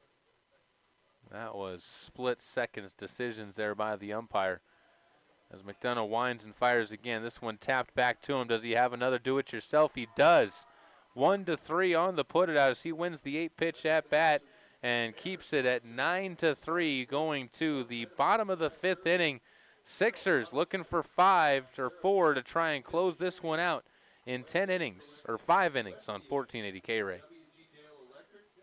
Knock it out of the park with your family dinner tonight and score a home run with Two Doors Down. Two Doors Down menu selections are perfect for the active family. From gourmet burgers served with bottomless fries to soups and salads to the all-new platters. Two Doors Down, where you can enjoy a great dinner and still be able to take your family out to the ball game. Two Doors Down, 118 East 17th Street. For full menu and specials, go to twodoorsdown.net. Two Doors Down, flipping great burgers since 2009. At Fat Boys Tire and Auto, our business is about more than just selling tires and fixing cars. We believe in faith, family, and community. The Fat Boys family has been serving Wyoming and Nebraska for over 50 years, and 3 generations later, our values have never changed. When you need tires or auto repairs, find the Fat Boys, and we'll treat you like family. Fat Boys Tire and Auto in Cheyenne, Laramie, Scottsbluff, and Wheatland. Get price quotes and schedule service at fatboystires.com.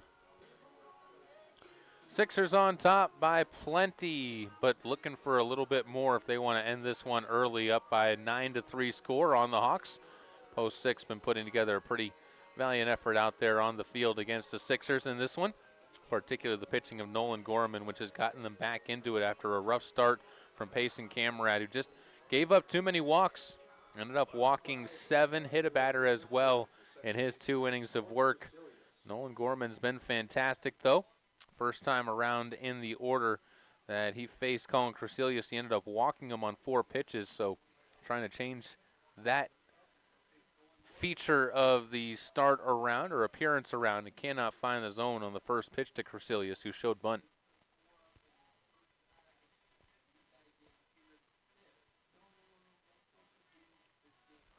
Right-hander stares in, now fires. That pitch catches the zone. A little bit upstairs on that one potentially, but Crecelius just kind of shrugs his shoulders and steps back in. He's benefited from the walk so far, so that curveball snaps over the outside corner, and Gorman using both edges of the plate. A lot of good movement on his deliveries too. This one shot back up the middle, though. Off of the hands, not a lot of speed to it. A lot of speed to that dart from second. Dimitri Cotton didn't hold back, and the 4-3 put out an emphatic one as Cade Coates will step up to the plate. He's 0 for 1, has walked and scored a run. Also had a sacrifice ground out that he was able to take advantage of, or you put down that the Sixers took advantage of later on.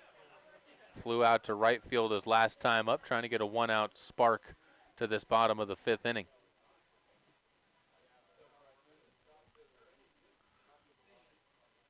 Gorman misses low and away as falls behind again. Hasn't done that a whole lot to the Sixers' order yet.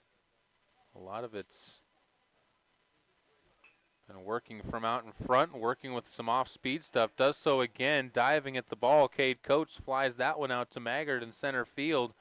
And quick 2 outs to the top of the order from Nolan Gorman.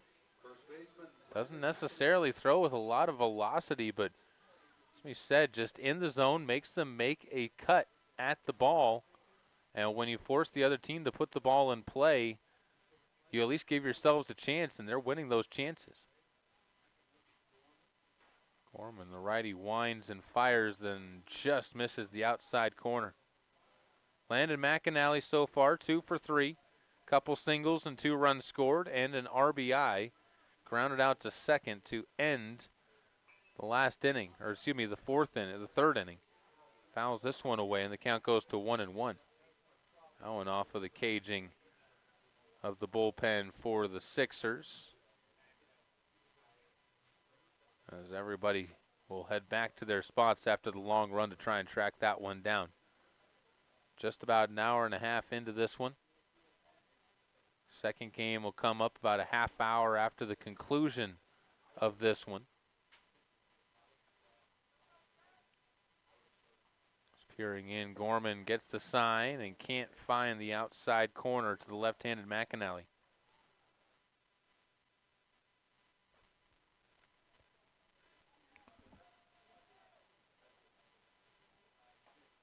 Called strike, moves it to 2-1. Good fastball from Gorman. Gorman only threw 10 pitches in his first inning of work. Ended up having to throw 18 in his second inning. Can't find the zone there and is up to 11 pitches now in this inning, but has been very, very efficient in that regard. I think most coaches would take under 45 pitches in 3 innings. 3-2. Lifted into shallow center field. Maggard came a little bit too in for it, but now drifts back, puts it away, and out number 3 is recorded And 3 quality innings of relief for Nolan Gorman as he is putting up sixers and putting them down right away here on 1480 K-Ray. For 20 years, our customers have always come first. I'm AJ Miller for Kia of Cheyenne, and it's a great time to check out the new 2025 Kia Sorento. Powerful, polished, and ready for adventure. The 2025 Kia Sorento delivers numerous available features like 24-inch combined panoramic displays, heated front and second row captain's chairs, charging ports in all 3 rows, and much more. Kia just keeps adding value for the money. Come by Kia of Cheyenne, call 775-0123, or go to KiaofCheyenne.com, and we'll make it easy.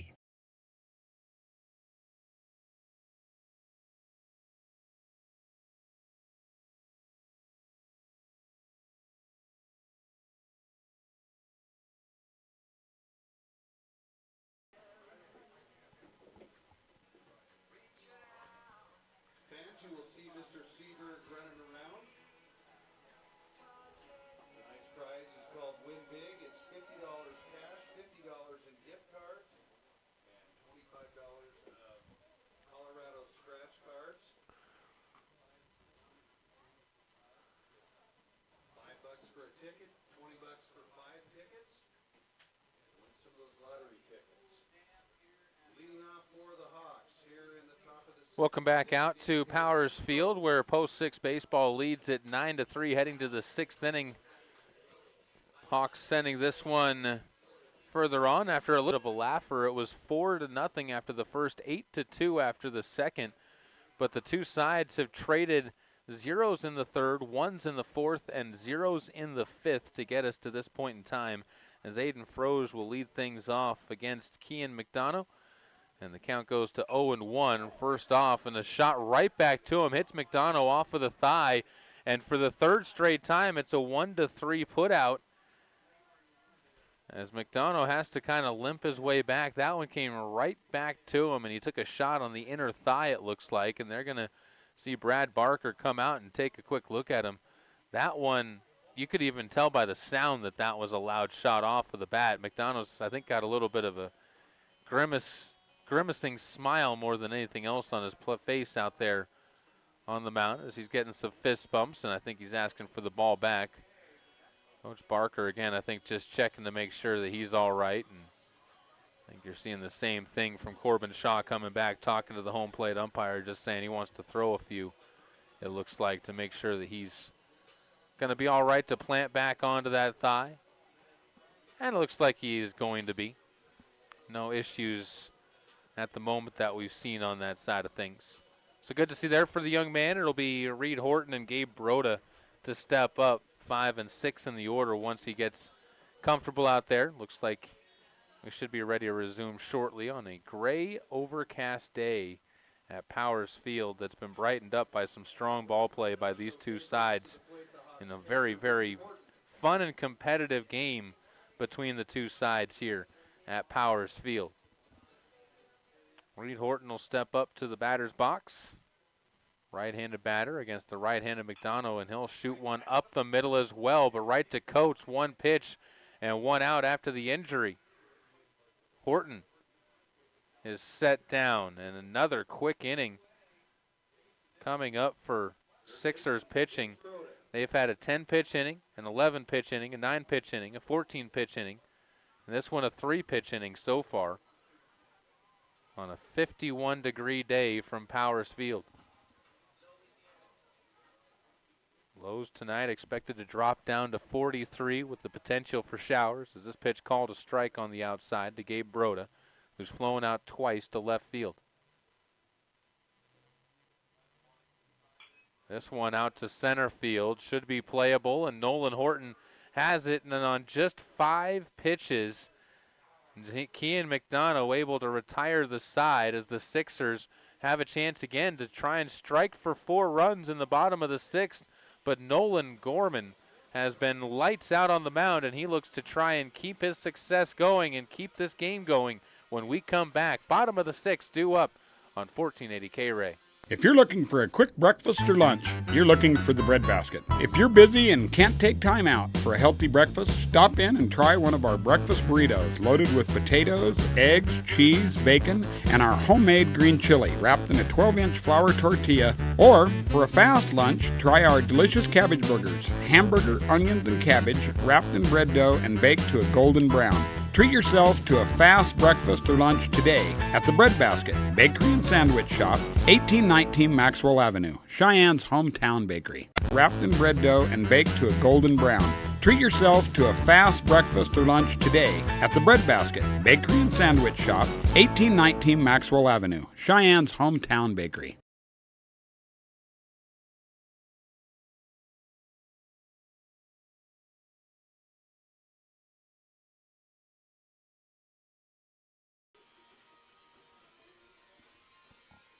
Post 6 leading 9-3 over Post 6. How's that work? Well, it's the Sixers on top of the Hawks right now as we move to the bottom of the 6th inning. It'll be Nolan Horton, Braden Pearson, and Broden Robbins due up. Two options for the Sixers in this one. You score 4 runs in the bottom of the 6th inning, you can close this one out. You've already done that twice in this game, in the first and second innings. Or this game pushes on to the top of the 7th, and you can close it out the traditional way. And Kian McDonough has been more than up to that challenge so far, as he has thrown just 19 pitches in his 2 innings of work. As winding things out, looks like a new pitcher, in fact. Well, no, this is still Nolan Gorman out there on the mound for the Hawks. No, it is a new pitcher. I thought it looked a little bit different out there. So Nolan Gorman's day is done, as he will pack things up after throwing 40 pitches in his relief appearance. The Hawks will end up looking instead to number 0, Keegan Hall, onto the mound. So Keegan Hall, who will get to his numbers on the season, comes in here in the 6th inning. Numbers for him so far on the year. Where's number 0? He's played in 4 games, started 1, 4 1/3 innings of work. 2-0 win-loss record for him. He's given up 5 runs, all of them earned, 5 walks, 3 strikeouts, and 8.07 earned run average. And the first pitch he fires is going to be chopped to short, and a long throw is going to be wild across the diamond, as Nolan Horton is going to be safe on the throwing error by Bridger Moritz. He's 6 on the play, as the ball just way up the line. Caden Tafoya had to come off of the bag in order to try and pull that one back in, and just no chance for him to reel that one in. So that sends things up to Braden Pearson with a runner on. Pearson had the loudest shot of the day, a ball that would have been a home run on almost any other day, sailed all the way to the left field fence, kicked off of the base of it. Pearson has come around with 2 runs scored along with that and flown out to right, his only other at-bat. That was his last time up in the 4th. Pick off over to first, not in time. So Pearson will wiggle his way into that right-handed batter's box before coming set.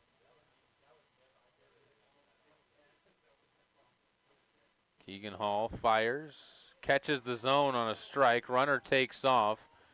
The ball thrown way up the line, so a stolen base for Nolan Horton. An 0-1 count facing Braden Pearson.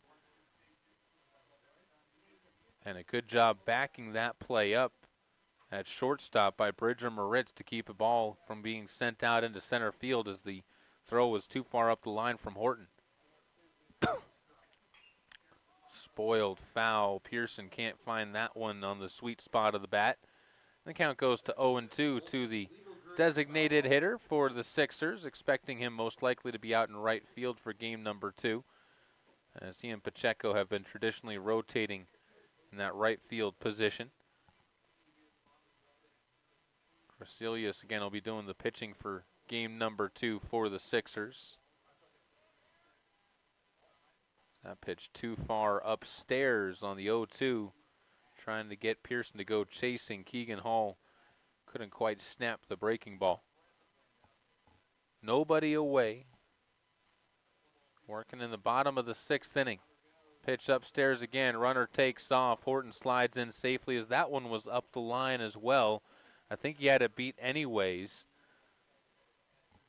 But you end up putting another run 90 feet away from coming across the score, trying to get double digits here against the Hawks. And as I said, if you can get 4 runs in this inning, you can end up winning this game in this inning instead of letting it continue. Pearson singles over to left field. That's going to bring home the run. An RBI for Pearson is his first of the day. Second run scored for Horton. And it is now 10-3, Sixers on top with Broden Robbins, who's doubled, walked, and flown out, due up to the plate. Robbins came around to score on the double back in the 4th inning. The RBI came on a walk. Like to find another gap here and maybe bring Pearson home. Sure, Pearson's probably going to get the green light to try and steal, as they have not seen a whole lot of success in throwing out runners from Reed Horton since the 1st inning, and the pitch misses inside and low, and up to second base is going to go Pearson. So another runner in scoring position. You can tell now the Sixers really bringing their aggression out on the base paths to try and make something happen. And they know the importance of trying to keep this game from going that next inning, because if you can really keep that pitch count for McDonough, he's available to pitch right away. Pitch on that Thursday game if you needed him to. Under the 20 pitch mark on the day so far. Chopper towards the right side is foul, and the count goes to 2-1. So you're trying to just get those successful bats out there. And Keegan Hall doing a good job missing him for the most part so far. He's been working inside of the count, and again, an error, the only reason Nolan Horton was able to reach base. That helped extend this game. First error that the Hawks have made actually all game long. Just one error for the Sixers as well. 3-1 the count as that one misses. In danger of bringing the walk-off run to the batter's box, with Pacheco waiting in the on-deck circle. Foul ball. That one, some nasty backup movement on it. Went away from Robbins' swing and tailed away from the plate. 3-2 count. All the way back, able to get there. Keegan Hall, can he get the out? Can he win the at-bat in the battle? He cannot, as that pitch misses low. And a walk will put a second runner on base, now second and third. Or first and second, rather. Anthony Pacheco due up. He's 2 for 2. 2 singles have been hit by a pitch. He's been left at second every time up, but he's got 3 RBIs. Also was caught stealing back in the 1st inning. Stole a base in the 2nd inning. He's had a great day so far, though, looking to continue aspiring to that success. Takes the first pitch for a ball and gets ahead in the count 1-0.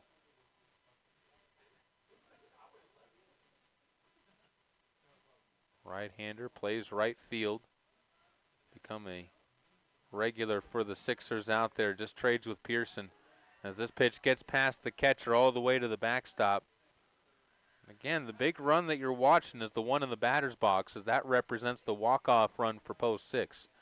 The runner's on base, just your madness, your method, and your walk to get to that. Really, it's about getting Pearson or somebody else out there as well. Will Shaw waits in the on-deck circle. Pacheco, who does have a home run this season. It's going to be a hard task to do that today. Only 51 degrees today at the ballpark. As Pacheco takes that one upstairs. And that one misses. 3-0. In danger of loading the bases with nobody away.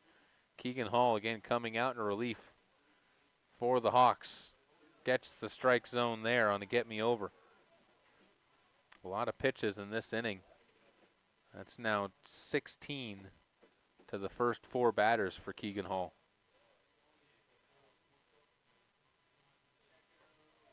Misses low. Back-to-back walks. Bases full of Sixers. And Will Shaw, who singled his last time up due to the plate, also has a walk to his credit and popped out to first. And I think the conversation right now between Reed Horton and his pitcher has to be find the strike zone. Again, that's so critical of just not letting the other team beat you, or forcing the other team to beat you rather than giving them the free opportunities to do it on their own. extra base hit could possibly walk this one off. No place to put Shaw, and a called strike greets him to the batter's box with nobody away. That's the biggest key right now for the Sixers, is you got time to work these runs around and bring home that capping run. There's a chop swing. Will send this one back to the middle of the field, and everyone's going to be the safe as a bobble there at the mound by Keegan Hall. Couldn't find anybody. And E1 brings everybody up 90 feet, and now the walk-off run is in scoring position. Tyler Hoff will be due up. He's 0 for 3. How much would this make you feel? A weight off of the shoulders if Hoff were able to get this one up the middle. Bring Pacheco home from second, who represents the walk-off run. First pitch, a breaking ball that drops in for a called strike. And still nobody away. You get out of this one if you're the Hawks. That is a massive achievement for the Hawks with where things have been going in this game so far. And they almost got step one to it, and that was the slow dribbler back to the plate. This time a wild pitch. It's going to scoot past everybody, and another run comes across to score as Robbins brings home the 12th run of the game for the Sixers as they lead at 12-3 in the bottom of the 6th inning, and Pacheco, who represents the walk-off run, 90 feet away. Looking to move to 7-0 in conference play, the best team in the state in terms of conference play. Hawks would end up dropping to 0-5 in conference play.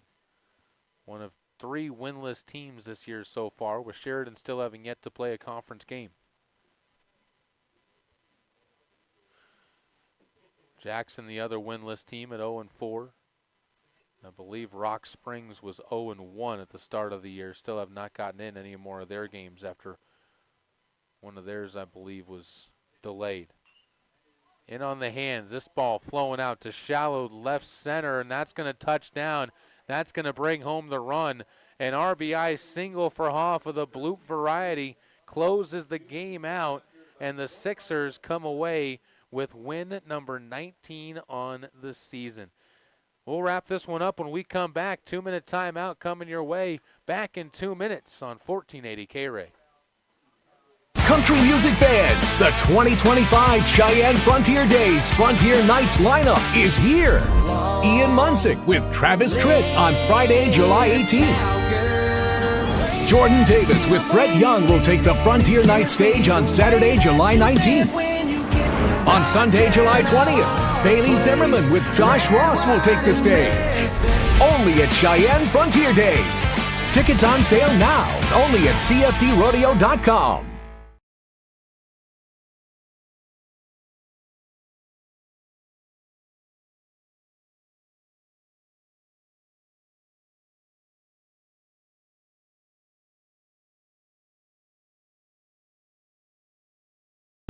The players return to the field. Up to bat are the Warriors. First up, number 7. There's the pitch. It's a hit, good for a single. Next, number 18. He swings, line drive to center field. 15 steps up, another hit. Bases loaded now as number 40 approaches the plate. It's headed for the fence. Grand slam, the Warriors win the game. Make it home safe. Buckle up, every passenger, every trip, every time. Sometimes you're anticipating it. Sometimes it's unexpected. Occasionally it's something small. But most of the time, it's a pretty big deal. It's your best day ever. And Meridian Trust Federal Credit Union is proud of the part we play in making each of them happen. Whether opening your first savings account or moving into your dream home, Meridian Trust is there for all your best days. When you're paying the right price for protection, you just know it. It's that warm, fuzzy, totally secure feeling, knowing that you're not only getting great coverage, but you're also not paying too much for it. And there's no one that knows that feeling like Cheyenne Allstate agent Jason Gilbert, because he works every day to get people like you the coverage they need with the savings they deserve. Contact him for a free quote today. Allstate, you're in good hands. Savings vary based on the average annual savings reported by new auto customers surveyed in 2019 who switched to Allstate. as Post 6 baseball comes out with a 13-3 win over the Hawks. 3 4-run innings and a single run back in the 4th inning ended up helping the Sixers along to the victory. A lot of walks out there for them that they were able to take advantage of. In fact, 9 total walks in the game, 7 of them coming back in the first 2 innings. Colin Crecilius got 3 of those walks. He ended up scoring a pair of runs. Cade Coates was 0 for 2 on the day with a couple of flouts, but had a walk and a run scored. Landon McAnally 2 singles on a 2 for 4 day, had an RBI and 2 runs scored. Nolan Horton ended up with 2 runs scored. He was 0 for 3 on the day, though, or 0 for 2 on the day, rather. Did reach on an error as well. Braden Pearson, he was 2 for 3, had 3 runs scored and an RBI. Also had a fly out to right field on his day. Broden Robbins ended up being 1 for 2, 2 walks, 2 runs scored, and an RBI. Anthony Pacheco, the day of everybody, ended up going 2 for 2, got hit by a pitch and walked, had a run scored, had 3 RBIs, and in fact, he was the walk-off run in this one. Will Shaw, he ends up going 1 for 3 on the day with a single, ended up reaching on an error and had a walk as well. And Kyler Hoff, 1 for 4, had the walk-off single to close things out in the bottom of the 6th inning. Pitching-wise, Zach Hall started this one out, gave up a single run back, or 2 runs back in the 2nd inning and a single run in the 4th. He gave way to Kian McDonough, who pitched 2 innings of flawless baseball, just throwing 19 pitches to get out of those innings. We're going to be back with game number 2 of our double dip in about 25 minutes, so about 7:10 the scheduled first pitch for this one. We will have that coming up for you on 1480K, and of course on the YouTube page as well, as you can follow along with all of our games at the YouTube channel. Just search and follow and subscribe as well to 1480K Ray. Today's broadcast presented to you by Affordable Computer Repair, the Breadbasket Bakery, MHP and Partners, Kia of Cheyenne, Capital Lumber Company, Cheyenne Regional Medical Center, Chick-fil-A, Cheyenne Frontier Days, Halliday Subaru, Wyoming's Department of Transportation, Meridian Trust Federal Credit Union, 2 Doors Down, the Burns Insurance Agency, First Tier Bank, the Gill Window Company, Cheyenne's Auto Repair and Service, Jackson Gilbert, your Allstate Insurance Agent, Rock on Wheels, Fat Boys Tire and Auto, Platte Valley Bank, The Coin Shop, Cheyenne's Depot Museum, and Pepsi of Cheyenne, bringing you a 13-3 scoreboard for game number 1. Join us game for game number 2 in about 25 minutes here on 1480 K-Ray.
as it will go to a 1-2 count. Baroda takes that one low. First two batters going down on flyouts and pop-outs, really both of them pop-outs. The first flyout just out into shallow right field, picked up by King. King gets another chance at it at second, this time with one on the ground, and puts it away. Just 7 pitches is all it takes to get through the top of the first inning, as it'll be Hawks due up next, or Hawks out in the field next, Sixers due up to the plate next. We'll get this right in our heads at some point in time as we're back on 1480 K-Ray. The difference is here. For 20 years, our customers have always come first. I'm AJ Miller for Kia of Cheyenne, and you need to see the new 2025 Kia Carnival. This is style, comfort, and power that we should talk about. The 2025 Kia Carnival has available 12-inch dual panoramic displays, smart power sliding doors and liftgate, lounge seating, and ambient light modes where exceptional car buying meets the road. Come into Kia of Cheyenne, call 775-0123 or go to KiaofCheyenne.com, and we'll make it easy.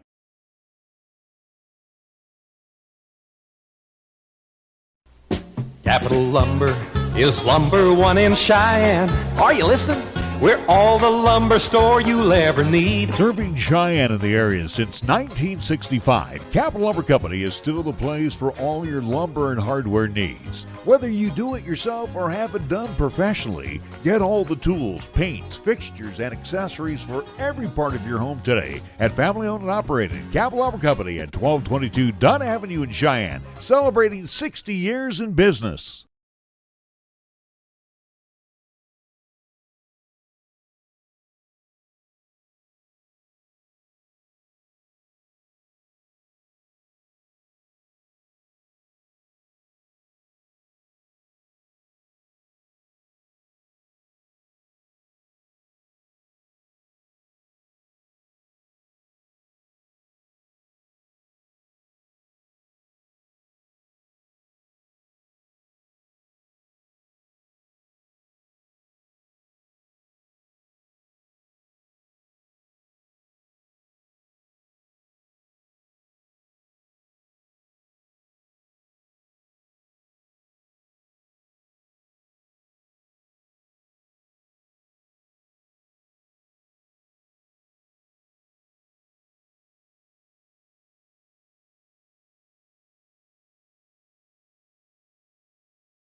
2, bottom of inning number 1, rolls along 6-0. Post 6 on top on 1480 K-Ray.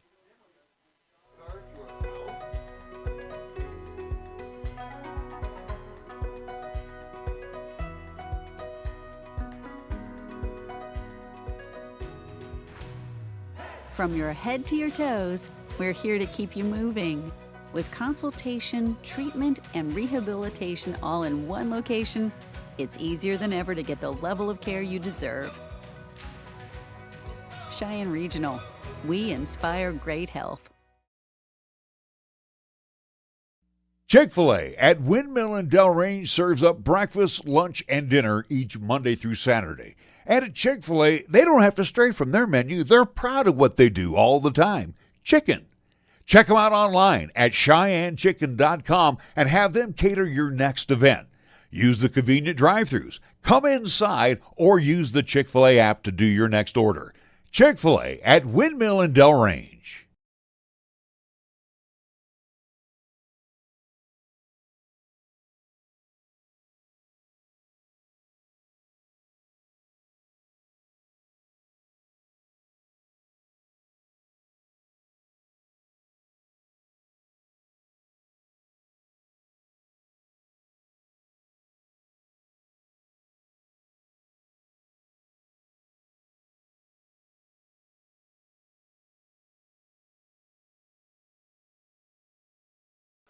Welcome back out to Post 6 baseball, where it has been all Post 6 almost all the time. Not a whole lot of success being seen by the Sixers in game number 2, or the Hawks, I should say, in game number 2, as they have watched as Post 6 has sent 8 to the plate in the bottom of the first inning, have scored 6, 2 still are on base, and not a single out has been recorded. Quentin King, the 9th batter of the inning, will step to the right-handed batter's box to keep things going against Bridger Moritz, who comes in out of the pen and immediately gets a foul ball in that 9 spot.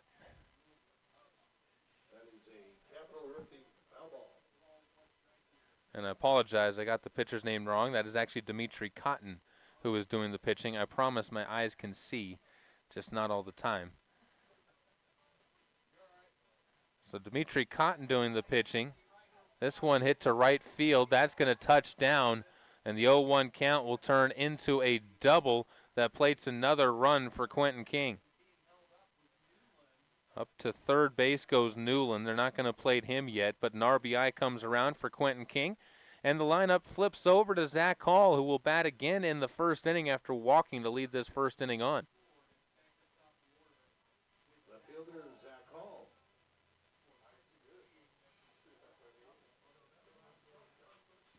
So Zach Hall came around to score the opening run. Works from that right-handed batter's box as well. In a 7-0 game. Only 4 hits in this inning, too. Takes the first pitch for a strike. And the count is at 0-1. This is a tough game to manage for both sides at this point, because if you're on the Hawks side, you're trying to keep your players motivated in a game where you just have absolutely gotten slapped in the face. On the other side, if you're the Sixers, you're trying to do the same thing, but in almost the reverse category, where you're saying, man, we punched this team hard, but how do we keep our foot on the gas and keep this going? But you also don't want to make it too embarrassing, because these are a lot of your brothers out there, and not necessarily in the non-traditional, but even in the literal sense. Another pitch misses away on 0-2 and count to 1-2.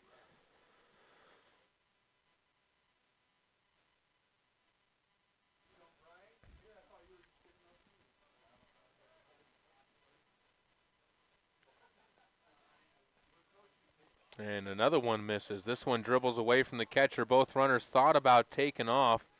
Slamming on the brakes, Quentin King suddenly looked up and saw Newland was rethinking his decision.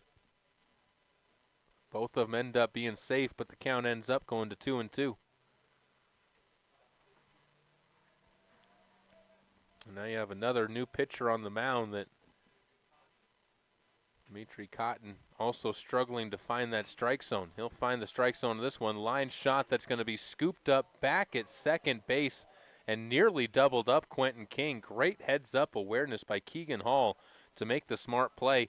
And finally, you can say that, and out onto the board for the Hawks in this first inning, down 7-0. Inning that just would not end for this roster. Brings up Cade Coates. He singled and came around to score his first time up in this one. Braden Pearson will follow. As the first delivery taken low and away for a ball. Just the amount of pitches alone in this inning have been one to make a lot of coaches buckle down and cry. 46 pitches to the first 9 batters of the inning. That pitch called a strike. 53 total pitches thrown in the inning to the Sixers.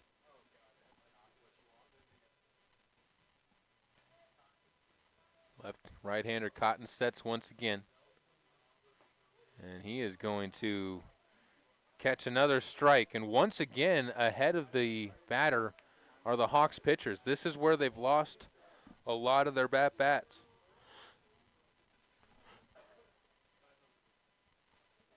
Just got careless and struggled to find the zone after they got ahead with that 2-strike, or got timid and didn't want to come in and attack the strike zone once they got it.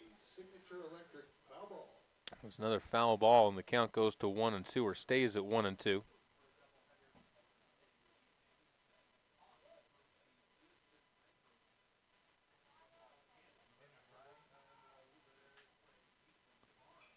ball popped up again and foul. Coates putting on a good display of hitting right now. As this first inning continues to be a friend of the Sixers. Another fire in. That one up tight. Good battle benefiting Cade Coates. Gets him to 2-2 in the count. All this with just one away in the inning. That's the, I think, incredible part. This is the 11th batter of the frame with Braden Pearson on deck. He's already got a single in this inning. As that's called strike 3, down goes Cade Coates looking for the first punch out of the Sixers today. They didn't even strike out in game number 1. So strike out in game number 2, the first one that's been achieved, goes to Dimitri Cotton out there on the mound, as that'll set things up for Braden Pearson. Pearson singled home a run his first time up.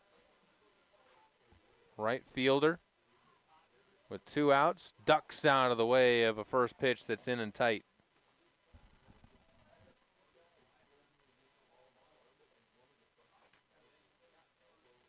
Got this second game going at about 7:02.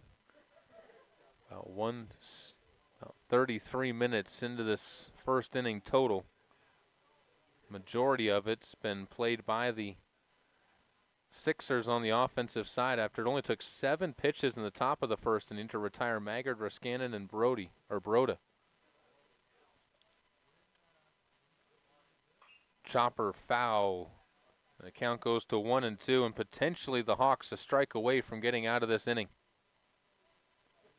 Already down 7-0.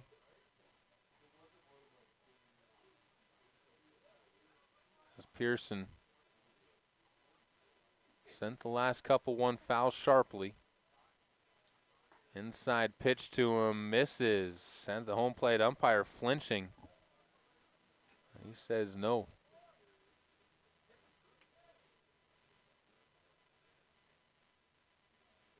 Count goes to 2-2. Deuce is Wild looking to try and end this inning. Outside corner gets it. Braden Pearson tosses the bat back towards the dugout, not appreciating the call. But 2 strikeouts to close things out for Dimitri Cotton. Gets him out of the jam after 12 Sixers plate in the inning. 7-0 Sixers on top as we come back to Powers Field after this. In the last week of July, you'll find the superstars of rodeo at Cheyenne Frontier Days. The world's top cowboys, cowgirls, buck and brocks, and toughest bulls. Grab your hat, pull on your boots, and join in the Cowboys' favorite rodeo. Rodeo tickets on sale now. Cheyenne Frontier Days, the wildest ride in the West.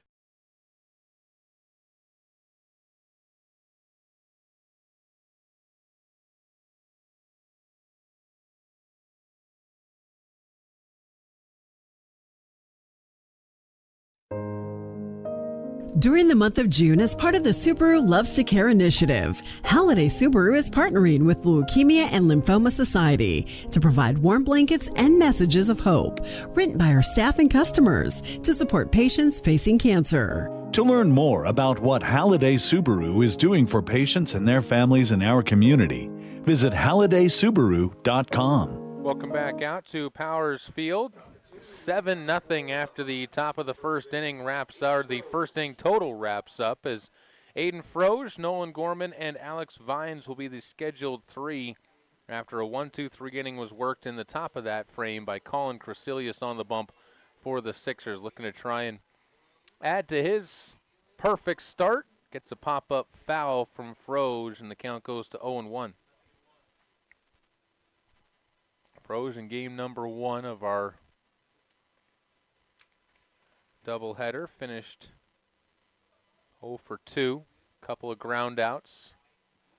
As Crecilius just misses inside, and the count goes to 1-1.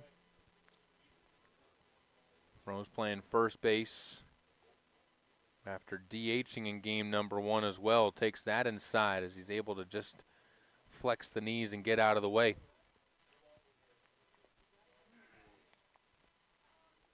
Right-hander.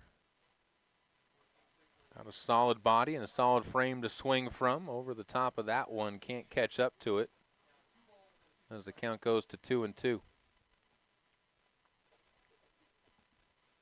As I mentioned, Nolan Gorman on deck did not have a chance to take any cuts in the first game as he was there for relieving work. Froge swings through, and he's the first punch-out victim for Crecilius in this one. Give some credit to the Hawks. You haven't seen a whole lot of strikeouts from them either in this game. In fact, they didn't strike out at all in game number 1 either. So this inning producing the first strikeout of Sixers or Hawks, and last inning producing the first strikeouts of Sixers all day long. Both batting approaches have been good in this game to date. Gorman takes a first pitch for a ball, and the count goes to 1-0. And a foul ball off of the hands moves the count to 1-1.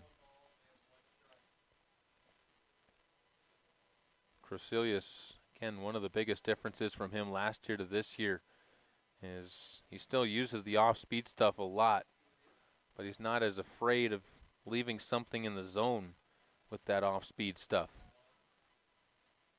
I feel like that's going to be one of my mantras all season long with this Sixers team, with the talent they have on the pitching mound, is just be aggressive with what you got. As 3-1 goes the count, with Nolan Gorman looking to get on base, trying to be the first base runner for the Hawks this afternoon in game 2 of our doubleheader. Takes a called strike on the outside, and count goes to 3-2.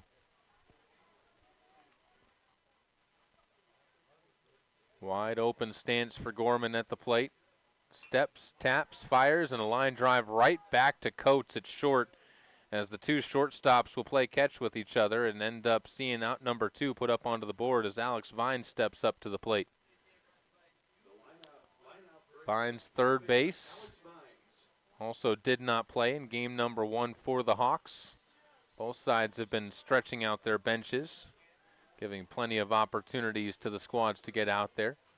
Of course, the Sixers benefit from one of the deeper talent pools in the state when it comes to Legion baseball, and they take advantage of that, going all the way down to Class B and even Class C, I believe. They've got a program here. That one just misses, and the count goes to 1-1. Double A obviously gets the most pedigree. This ball tapped over towards the pitcher's mound. Crecelius bobbles a few times and won't be able to make the play. Just kept on chasing it down, and it was kind of like a bar of soap that you get chased down in the shower, and you just kind of keep on slipping it to yourself. Could never quite grasp it, and a base runner is the end result as Alex Vine ends up on first. Aiden Gammo will step up to the plate. Right fielder. Gammo, a right-handed batter as well.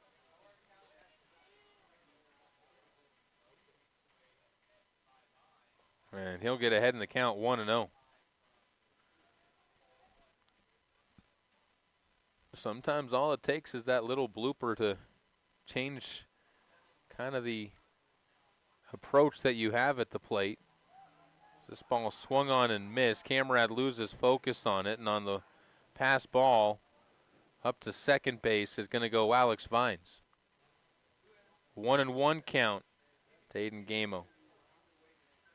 Right fielder is number 7 in the batting order as well for the Hawks.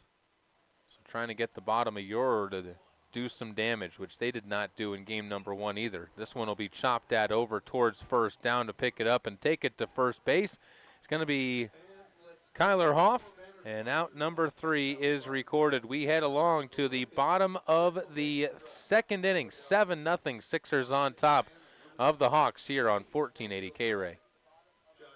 Chick-fil-A at Windmill and Delrange serves up breakfast, lunch, and dinner each Monday through Saturday. And at Chick-fil-A, they don't have to stray from their menu. They're proud of what they do all the time. Chicken. Check them out online at CheyenneChicken.com and have them cater your next event. Use the convenient drive-thrus. Come inside or use the Chick-fil-A app to do your next order. Chick-fil-A at Windmill and Delrange.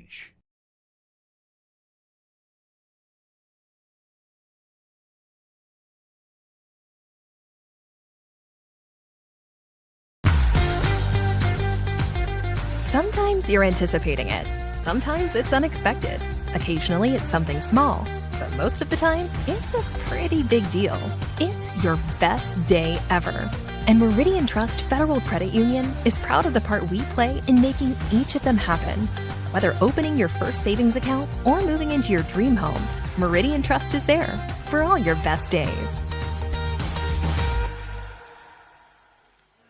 Well, another offensive inning like the Sixers had in the bottom of the first, and you could write and wrap this one up and send it along its way to the post office as the Sixers put up 7 runs in the bottom of the first inning. They'll have the middle of their order due up. Horton, Pacheco, and Camerad in the bottom of the second inning to try and add to that. 9 straight reached base in that first inning before a line out and 2 strikeouts were the result of Dimitri Cotton being called out from the bullpen. Dimitri will work as he goes into a long windup and fires a strike past Nolan Horton. Horton walked his first time up, ended up coming around to score by stealing home. He pulled off the rarity as he saw Tafoya being very slow and deliberate in his deliveries and was able to swipe the bag on him, or swipe the dish rather. 3 bags and a dish out there on the diamond, and how many more objects can you pick up from the household? Foul ball keeps the count at 0-2. Leadoff man in the bottom of the second. And I think if you're the Hawks right now, you're just looking to try and get a 0 up onto that board. Doesn't matter how it happens. Doesn't matter how long it takes you to get that 0. You just want the 0 as another swing and a miss and another strikeout. That's the 3rd strikeout for Dimitri Cotton coming out of the bullpen. And the 4 batters that he's faced, as he has been lights out. Anthony Pacheco steps up to the plate. He also walked his first time up. He was a part of 3 straight walks. Came around to score later on the 2 RBI single by Kyler Hoff.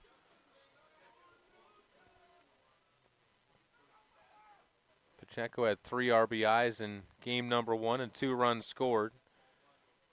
2 runs scored now in the day. 1 scored in that first game. As the pitch inside has Pacheco bending out of the way, and the count goes to 2-0.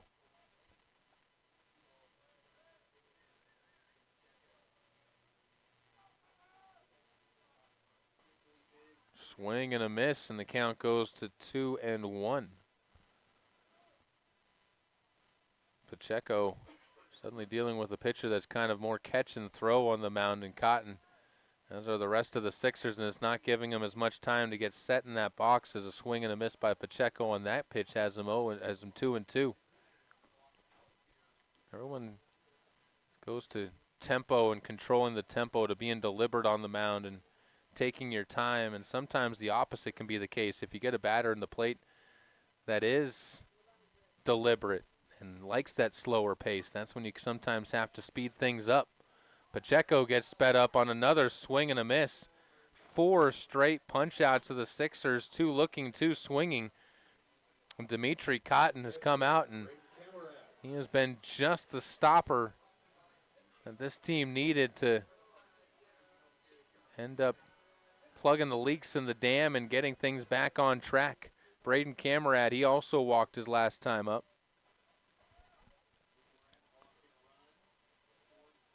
Right-hander will take a pitch that is called for a strike, and the count goes to 0-1. An RBI for Camerad, along with that run scored and a stolen base. Got that on the steal of home from Braden Pearson. Falls behind 0-2 is Dimitri Cotton, looking for number 5 in a row. He is out there just throwing straight gas right now past the Sixers batters. Won't get this one past Camerad. In fact, that one's going to bloop down and is trapped in front of the diving try of Ryan Raskanen out there in left field, but it drops down for a bloop single, and on base is Camerad. Keeps the inning going along, and Kyler Hoff gets the opportunity. Kyler Hoff had a 2 RBI single his first time up, and the first baseman for game number 2 wants a little bit more. Probably isn't going to get that in this one unless Camerad tries to move up and steal. Right now you're just trying to keep the inning along and progress it to Alex Asher Newland, who waits in the on-deck circle. Called strike on a swing and a miss, as the Sixers have been much more aggressive up at the batter's box, just not necessarily making the contact that they want to. Lots of strikeouts, not a lot of hits. Ball chopped out in front of home plate, and that's going to be a foul ball off of the foot of Kyler Hoff, they say. That was going to be tough if Kyler Hoff doesn't get hit off of that one, and he's got his full legs. He was going to be burning it down to first and have a chance, as playing all the way back at third base. Alex Vines had a long way to get there.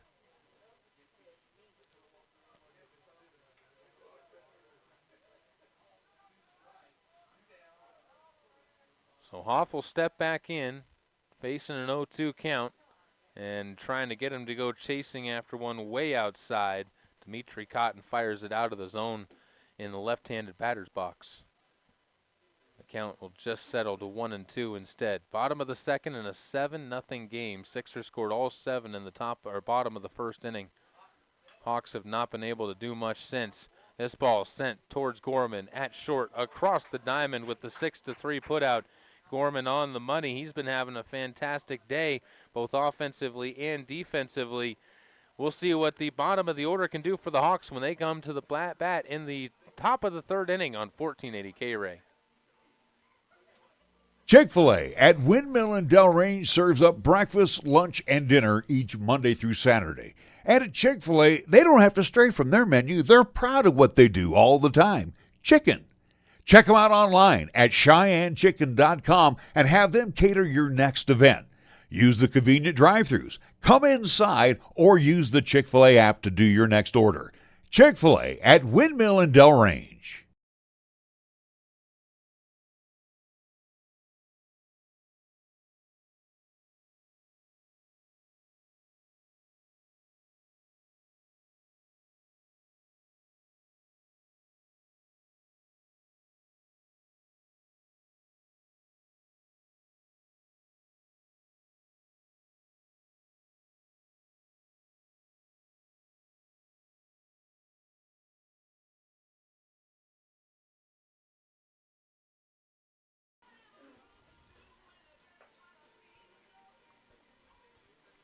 Welcome back out to Powers Field on 1480 K-Ray. Caleb Berggraf here on your home for Sixers baseball all through the season, as we've got an enjoyable inning that just happened after what was a little bit of a blowout affair in game number 1. Game number 2 also has been a little bit of a struggle for the Hawks, but they got things back on track with Dimitri Cotton on the mound. Sixers are going to move to a new pitcher, as it is going to be Braden Pearson coming in from right field. Pacheco is going to move out into the game to play right field now. So a straight-up change is the way things look, as that is going to do it out there on the mound for Colin Crecelius. I believe Quentin King stays in the game at second base.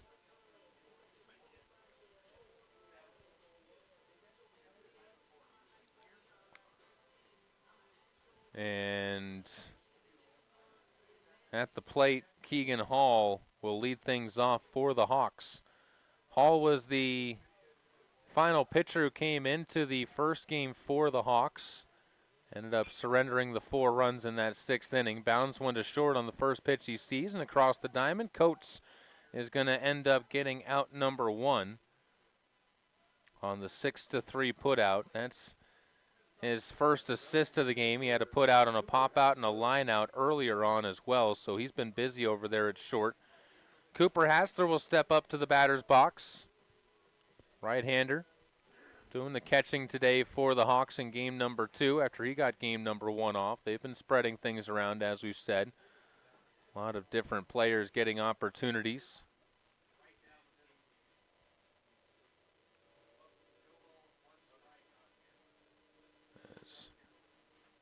Hassler behind the count 0-2. With Pearson coming out there, you kind of get the feeling that the Sixers trying to slam the door of these next 3 innings, put up zeros, and hopefully get at least 3 runs in order to again shorten this one. They're not playing around a whole lot, but going to one of their best closers out of the pen, and one of those guys they can rely on to be a starter for this team too.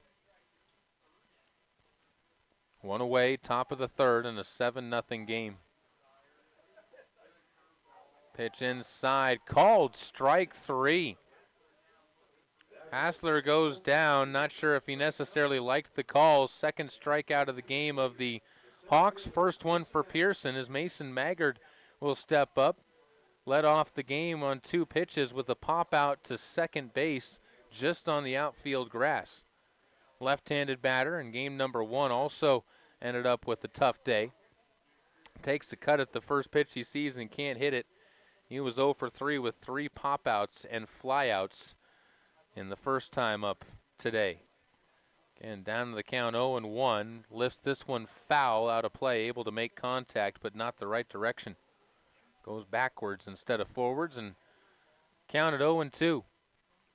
Looking for the second 1-2-3 inning of this game for Sixers pitching.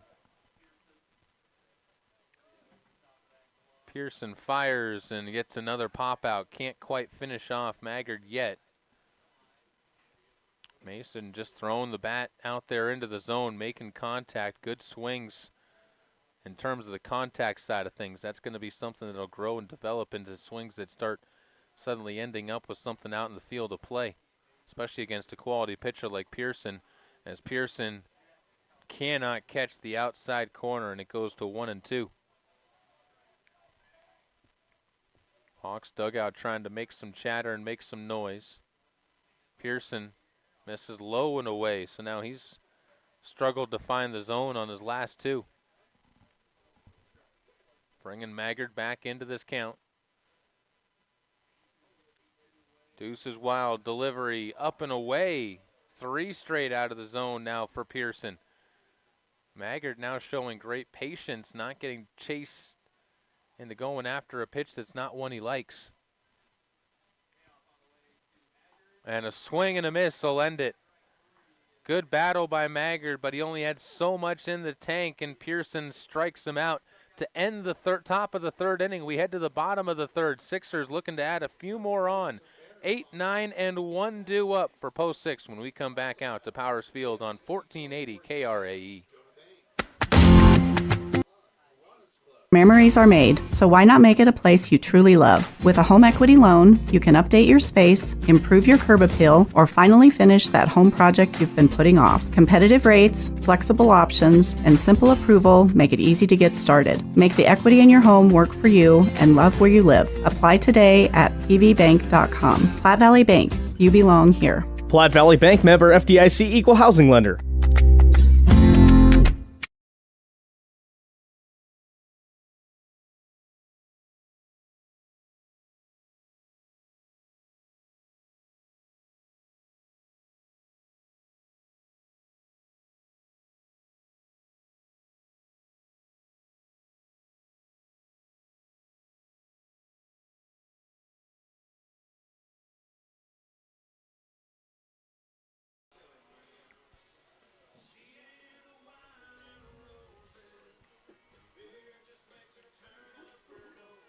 Seven nothing in favor of the Sixers as they lead over the Hawks going to the bottom of the third inning, looking to add a few more runs onto the board and get that 10-run rule into place. Asher Newland will lead things off. Walked his first time up on a full count.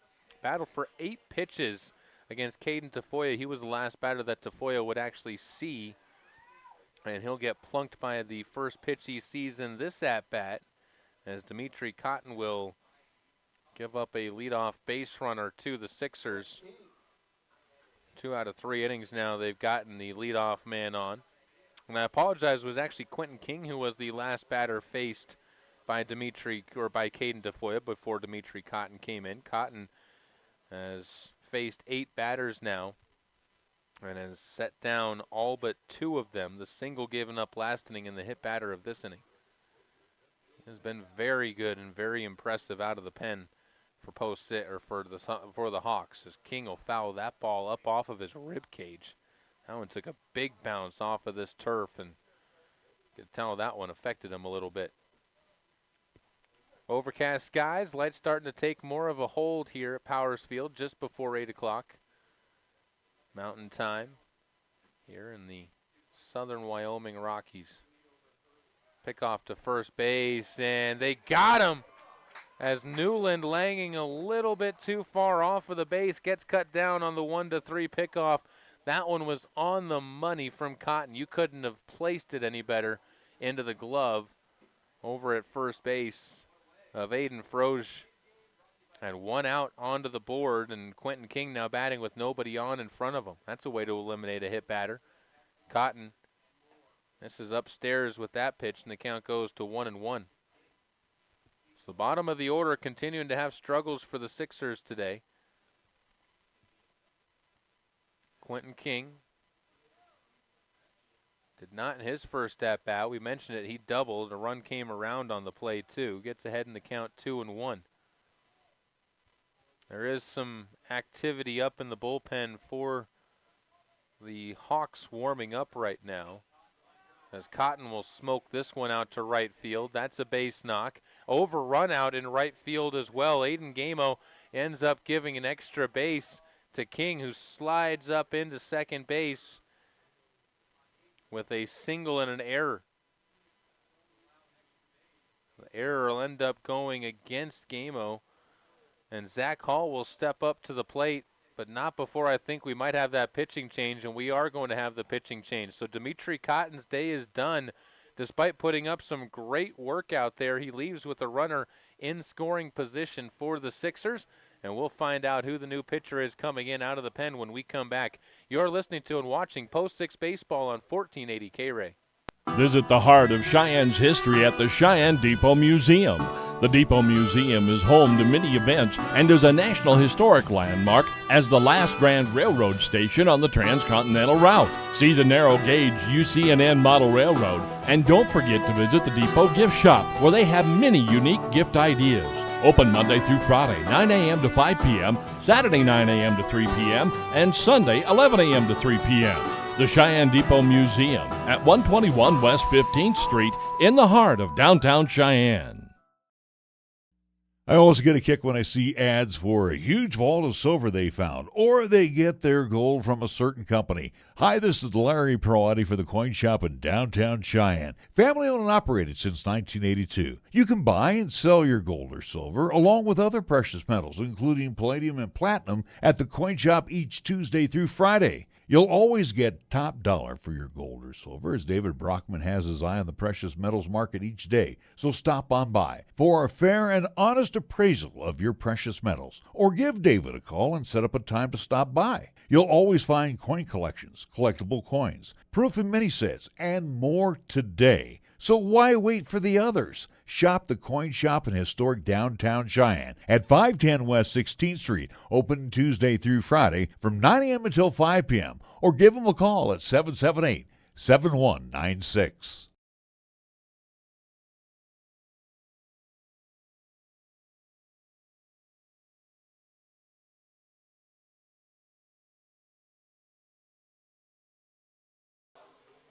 New pitcher out onto the mound for the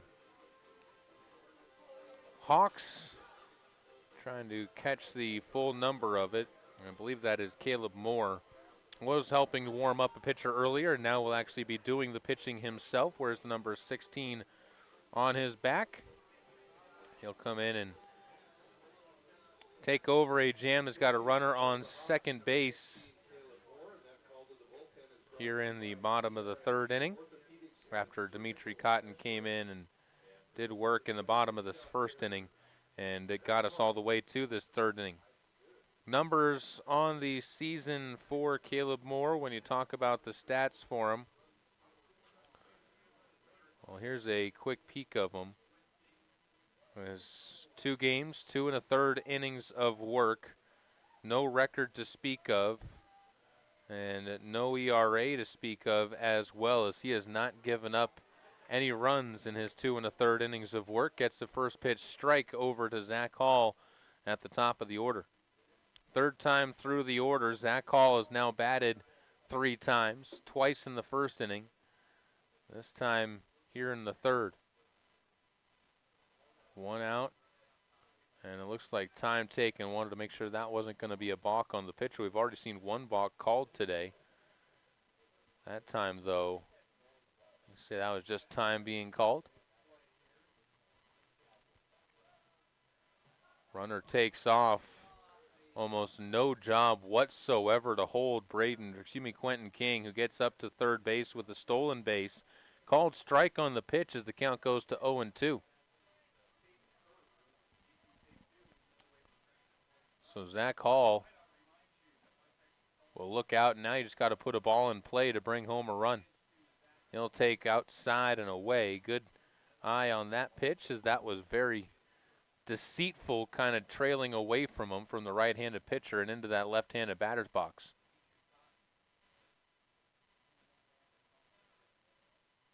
Moore trying to get that second out of this inning. Misses inside, and that's been one of the big problems for the Hawks so far in this game and in this series too. Both of the games today has been getting ahead with the first pitch, getting a 2-strike count even with only 1 or less balls, and then ending up walking the batter, putting him into a hitter's count. As this ball shot into center field by Hall, throw is going to come in a little bit too slowly from Maggard, and it's a sacrifice fly for Zach Hall for the 8th run of the game to come across for the Sixers. Cade Coates, 1 for 2 today. He'll step up. He singled and struck out. Scored a run back in the first inning on that single, and then struck out as one of 4 straight strikeouts of Sixers batters between the end of the first and top of the second, or beginning of the second. He'll take a pitch inside, does Coates. Gets ahead in the count 1-0. 4th batter of the inning. 1 hit so far in the inning. That was a single by Quentin King. He came around to score that run. Inside pitch, and that looks like that's going to catch Coates. Hit by pitch will have him heading down to first base. And Braden Pearson will get back up to the batter's box, now doing the pitching in this game.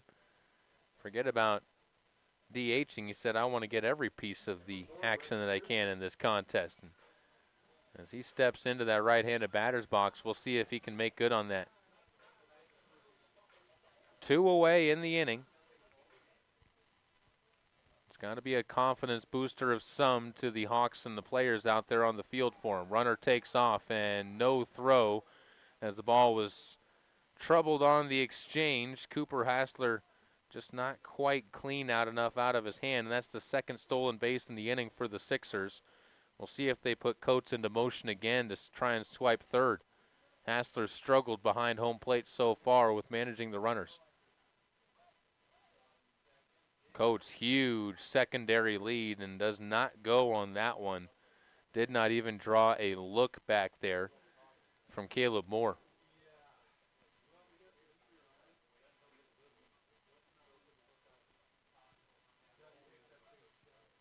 Pitch as the runner takes off into the right-handed batter's box and then sent into left field. As up to come home, Cade Coates will score the 9th run of this one, give him a stolen base and then an E2 on the ball being sent into left field. 3-0 count as well for Braden Pearson at the plate. And now you're 1 run away from getting that run rule enacted to close this one out in 5 innings. Ball bounces up, and that is ball 4 to Braden Pearson as he'll get on base representing that run that you need to bring across. Nolan Horton up to the plate. He's walked and struck out. 0 for 1 officially on the day. Horton did get a run scored back in that first inning.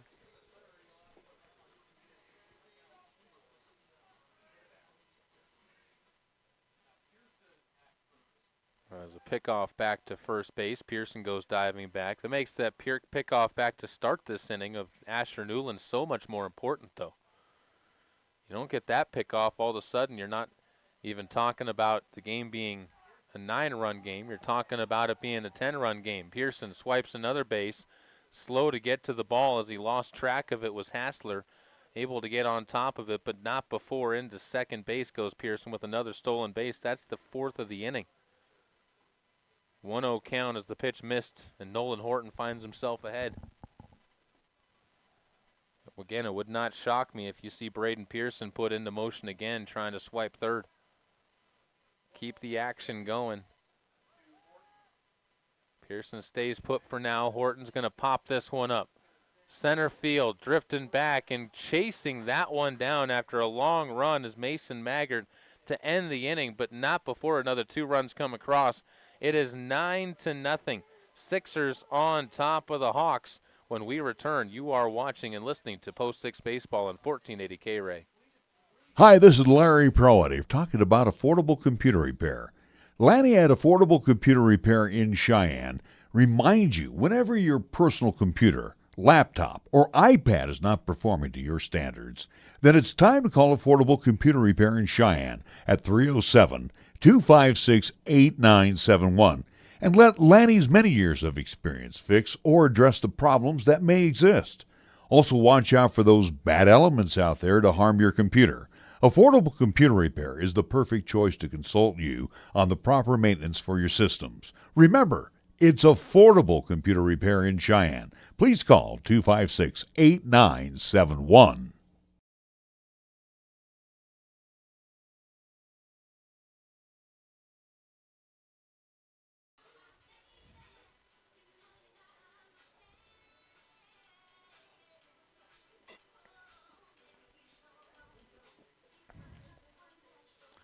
Sixers leading by 9 after 3 innings of play. Braden Pearson heads back out of the mound after a 1-2-3 inning his last time out there. He'll search to do the same.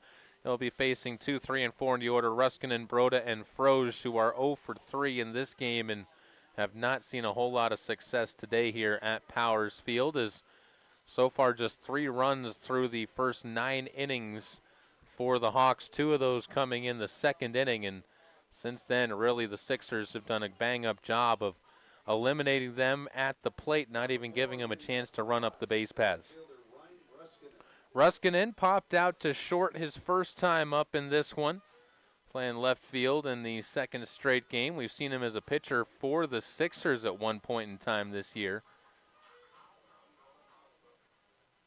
Was very impressive out there on the mound. You know, he's going to have a career as a Sixer at some point in time. Takes the first pitch for a called strike and falls behind to the count 0-1. Leadoff man has not gotten on in any inning yet for the Hawks as a big fastball blows past Ruskinen, and the count goes to 0-2 to the leadoff man in the fourth. Against Sixers, you just need one run in the bottom of this frame with where things sit, and that'll help out with keeping them sitting there. Strike three on a swing and a miss. Down goes Ruskinen. And Gabe Broda will step up to the batter's box. Designated hitter, grounded out to second his first time up.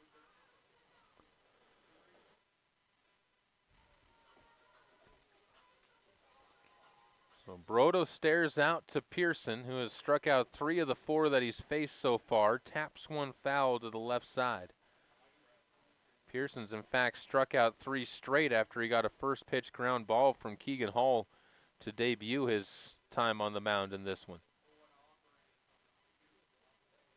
0-1, misses out and away. Count goes to 1-1, even to the second batter of the inning. Broda talked about it on the ground ball. Had some eyes on it. Well played, though, by Quentin King for his first action of this game, and that's going to slap into the back of Broda. Hard fastball that missed most of them, but got a piece enough to make it painful as he's going to head back, and looks like that might have caught the elbow on his back arm away from the plate. They're going to let him take a quick little wander back there at second to get himself comfortable, because that one, again, those grazers can sometimes hurt more than the ones that actually hit you. You can brace yourself for getting hit, but grazer is just going to kind of catch that little wing part of you that sticks out, that awkward funny bone, and everybody over there talking with Gabe Broda down the first base line. And in fact, the head coach for the Hawks going to head down that way too and make sure he's all right, because he is still in an enormous amount of pain, it looks like, with that right elbow. That one looked like that tagged him right on that nub at the end of the elbow. Looks like Broda heading back to the dugout. You could possibly use a courtesy runner, I think, for at least one for him. But it does not look like he's going to continue on in this one. We might have a pinch runner coming out for him. We'll see us heading into the dugout right now. And out in his stead is going to, let's see, that is Reed Horton that is going to do the running for him. So we'll see if that is a permanent switch or if that's just a courtesy runner for the injured player. Meanwhile, at the plate, that'll bring Aiden Froge. Froge struck out swinging his first time up. That was back when it was Colin Cressilius up at the plate. Everybody wraps up their conversations for where the switches are and the substitutions are, how permanent those are going to be. As with nobody out, Froge steps up to the plate. One out, I should say. There's one away on the board. And this one misses outside. So 1-0 the count. Should be one out.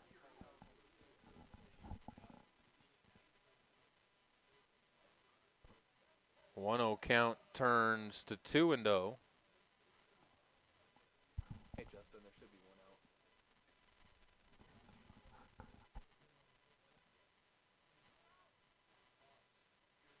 Swing and a miss from Froge as the count goes to 1-2.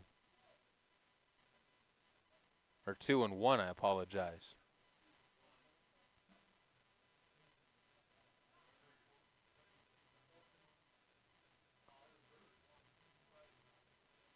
Froge swings and misses again, and the count goes to 2-2.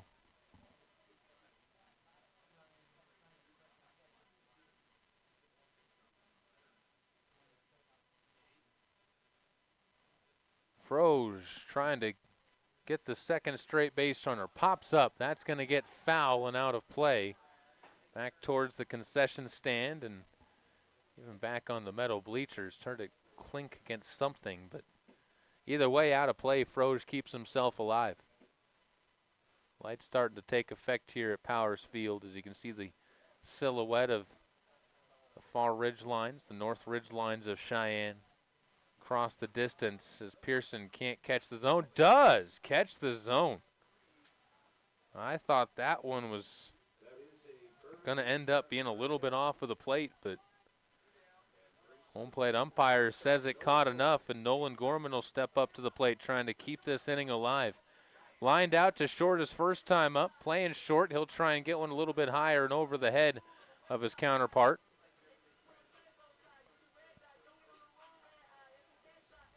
Right-hander again, that wide open stance when he gets there. Chops one right back to the mound. It'll be held on to by King as it gets past Pearson, and King fires on to first for the 4-3 putout to end the inning, and the frame heads to the bottom of the fourth with the score sitting 9-0 on 1480 K-Ray. We're here for you. I'm AJ Miller for Kia of Cheyenne, and for 20 years, our customers have always come first. It's a great time to see the new 2025 Kia Seltos, packed with features and awesome conveniences to make your drive safe, comfortable, and enjoyable. The 2025 Kia Seltos has available all-wheel drive, 10-inch panoramic displays, premium sound, and much more. Kia just keeps adding value for the money. Come by Kia of Cheyenne, call 775-0123, or go to KiaofCheyenne.com, and we'll continue to make it easy.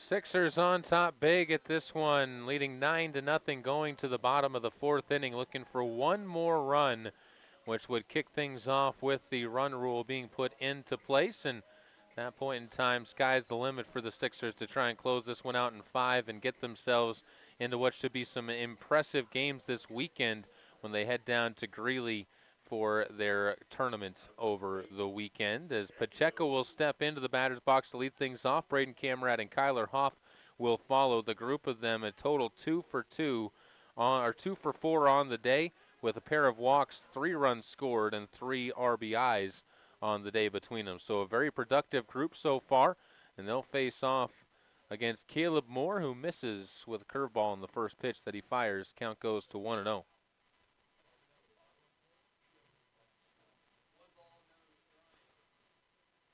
So Moore will peer out again. Wines fires and misses inside to Pacheco this time. Brought some gas and nearly hit him. Count at 2-0. Again, you get this leadoff runner on with Pacheco. He's got speed as that one misses and goes all the way to the backstop. Then you work him around and use that speed like you did in the last inning, where the Sixers were extremely aggressive on the base paths, stealing 4 bases with only 3 getting on base. 3-0 count.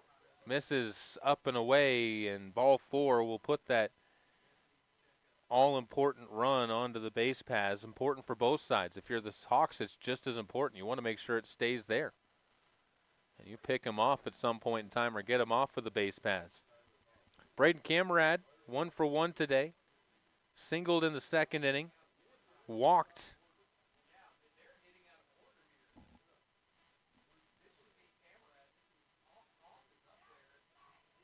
And that is correct. It is a miscue in order, which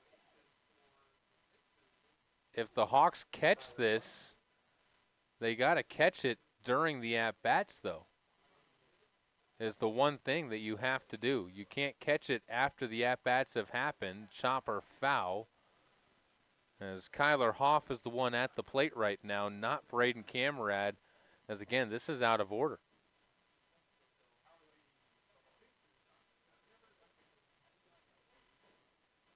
Everyone's just kind of lulled themselves to sleep at this point in time.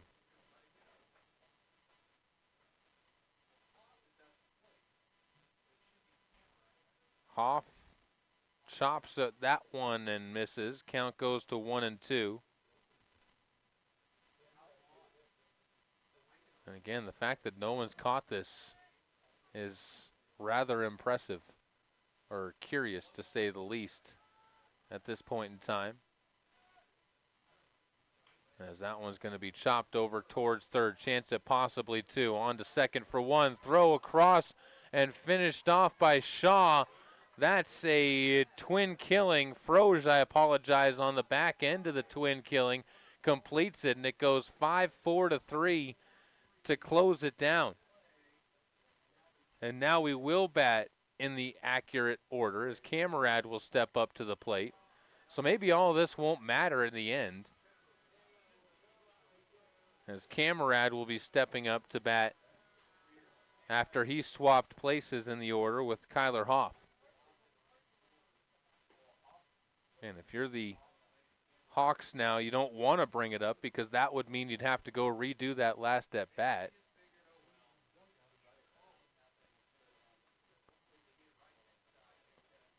As this count goes to 2-0 on Braden Camerad. Again, the benefit of that double play, you eliminate that run that would have put the 10-run rule into effect off of the base paths. So get yourself some breathing room. Camerad's going to smoke that one into center, though, and he's got himself a base knock. So Asher Newland will step up. He has yet to have an official at-bat. Newland's been hit by a pitch and walked. And I think you are going to see a conversation now on Camerad and Hoff, and batting out of order is coming out of the dugout is the head man for the Sixers, or for the Hawks, and this could end up getting Camerad called out since he got this before the first pitch to Asher Newland. So Camerad being on base, with him having batted out of order, I think that they're going to be able to get out of this inning without giving up a run because of that. So confusion on the order for the Sixers. We'll see what they do with Camerad. I believe Camerad could be called out with this, though. Because you wanted to take, and here's the reason. I saw in the middle of Kyler Hoff's at bat, at one point in time, he popped out of the dugout, and he decided not to, and then they got the double play. And then I think when Camerad stepped up to the plate, he said, we'll see how this at-bat goes. And then ended up, once he got for what they can do. Because the other thing is when do you make the complaint? Do you do it? Do you catch him during the at-bat, or is it after the at-bat? And sometimes I think that there's a case where if it's after the at-bat, you cannot go back and change it. Now, again, my rules on batting out of order are rather shaky.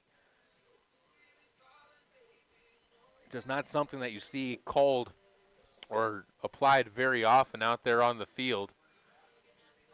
And it looks like they just didn't catch it in time. So you have to make that call before things actually take place out on the diamond, not after somebody has made a play.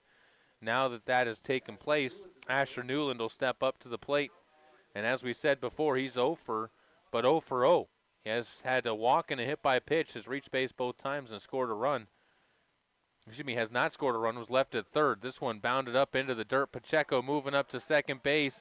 He's going to be cut down trying to swipe a base. That's Camerad, cut down trying to swipe a base. 2-6 on the putout, and that'll send us on a weird inning to the top of the fifth inning in this one.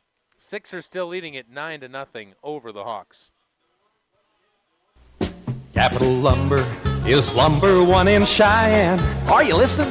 We're all the lumber store you'll ever need. Serving Cheyenne in the area since 1965, Capital Lumber Company is still the place for all your lumber and hardware needs. Whether you do it yourself or have it done professionally, get all the tools, paints, fixtures, and accessories for every part of your home today at family-owned and operated Capital Lumber Company at 1222 Dunn Avenue in Cheyenne, celebrating 60 years in business.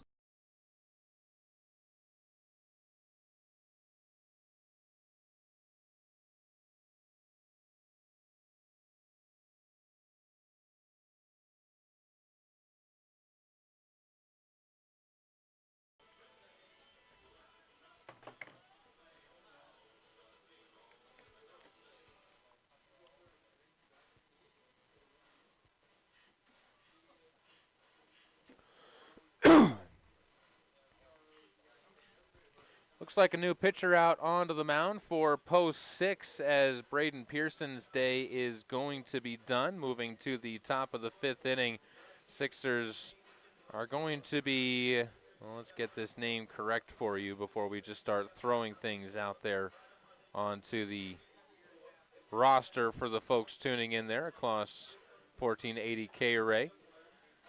As the new pitcher is going to be Broden Robbins. This will be his 20th total game in terms of pitching. This will be his 7th game. 1 start, 12 1/3 innings for him on the season. 1-0 the win-loss record. He's come in more for holds than anything else. He's given up 6 runs, all of them earned, 13 strikeouts, 7 walks, 5 strikeouts looking. He has hit 2 batters and has a 3.40 earned run average. He'll be facing the bottom half of the order. Vines, Gamo, and Keegan Hall will be the scheduled selected batters. Still finishing up those pitches is Robbins. Third pitcher used in this one. Started off with Colin Crecilius, then moved along to Braden Pearson, who was very effective in his time out there on the mound. Hit a batter, but struck out 4 of the 7 that he faced. Got a couple of ground outs as well. So a really impressive performance from him. And now we'll see what you can do from the new pitcher, Broden Robbins, who comes in from the left-handed side. As the batter, Alex Vines, today, earlier on, grounded out to the pitcher, reached on an error on that play by Colin Crecilius on one that he kind of juggled all the way towards first base but could never quite secure against his chest.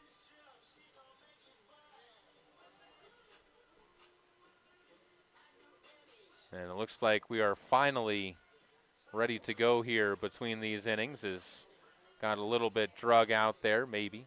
We're ready to go. And now the walk-up music finally fades out, and we can get things going. Robbins working against Vines. His fellow number 10 in the first pitch misses 1-0.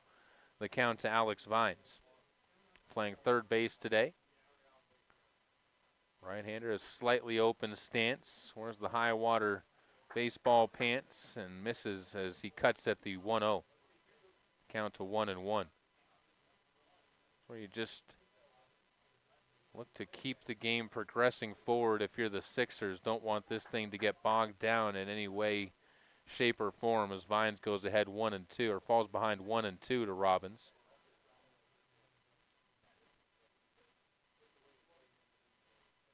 And Broden's chase pitch on 1-2 misses too far up and out of the zone. So a 2-2 count. Leadoff man here in the top of the 5th inning. If you're the Hawks, you're just trying to get a few runs to be able to make it more difficult for the Sixers to close this out in the bottom of the 5th when they get their bats up to the plate, as they're going to have 8, 9, and 1 due up. That's been a part of the order that's had good success. They've gotten on base almost every time so far, except for the 1 spot.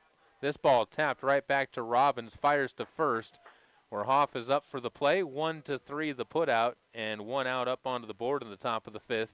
Aiden Gamo, who bounded out to first base unassisted his first time up, will step to the batter's box.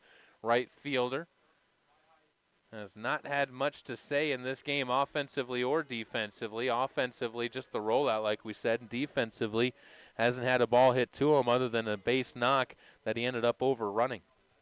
So he wants to rectify some of his earlier miscues. Chaps at the first one, lifts it into center field, but right there is Horton, and Nolan puts it away for 1 pitch, 1 out. And 2 away in the inning with Keegan Hall coming up to the plate. He grounded out to lead off the 3rd inning. A sharp ground ball, but right there was Cade Coates. So he just had to move a little bit up the middle and cut the second baseman down. So Hall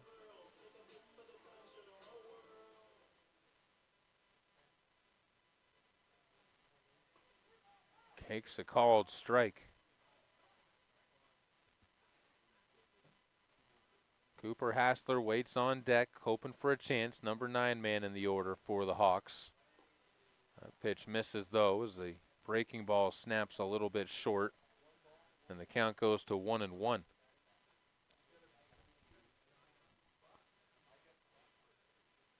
Swing and a miss on the 1-1, though. 1-2 on gas that Hall just not able to catch up to. And Robbins a strike away from a clean top of the 5th inning, looking to make it the 3rd 1-2-3 inning of the game. All of them coming in odd innings for the Sixers, and that one just misses. Dropped it low and couldn't get the call from the umpire. 2-2 count. Swing and a miss. Punched him out, set him down, and that is going to do it for the inning. As Robbins gets his 1-2-3, Sixers, they can finish this one off in the bottom of the 5th with 1 run if they can capitalize here on 1480 K-Ray.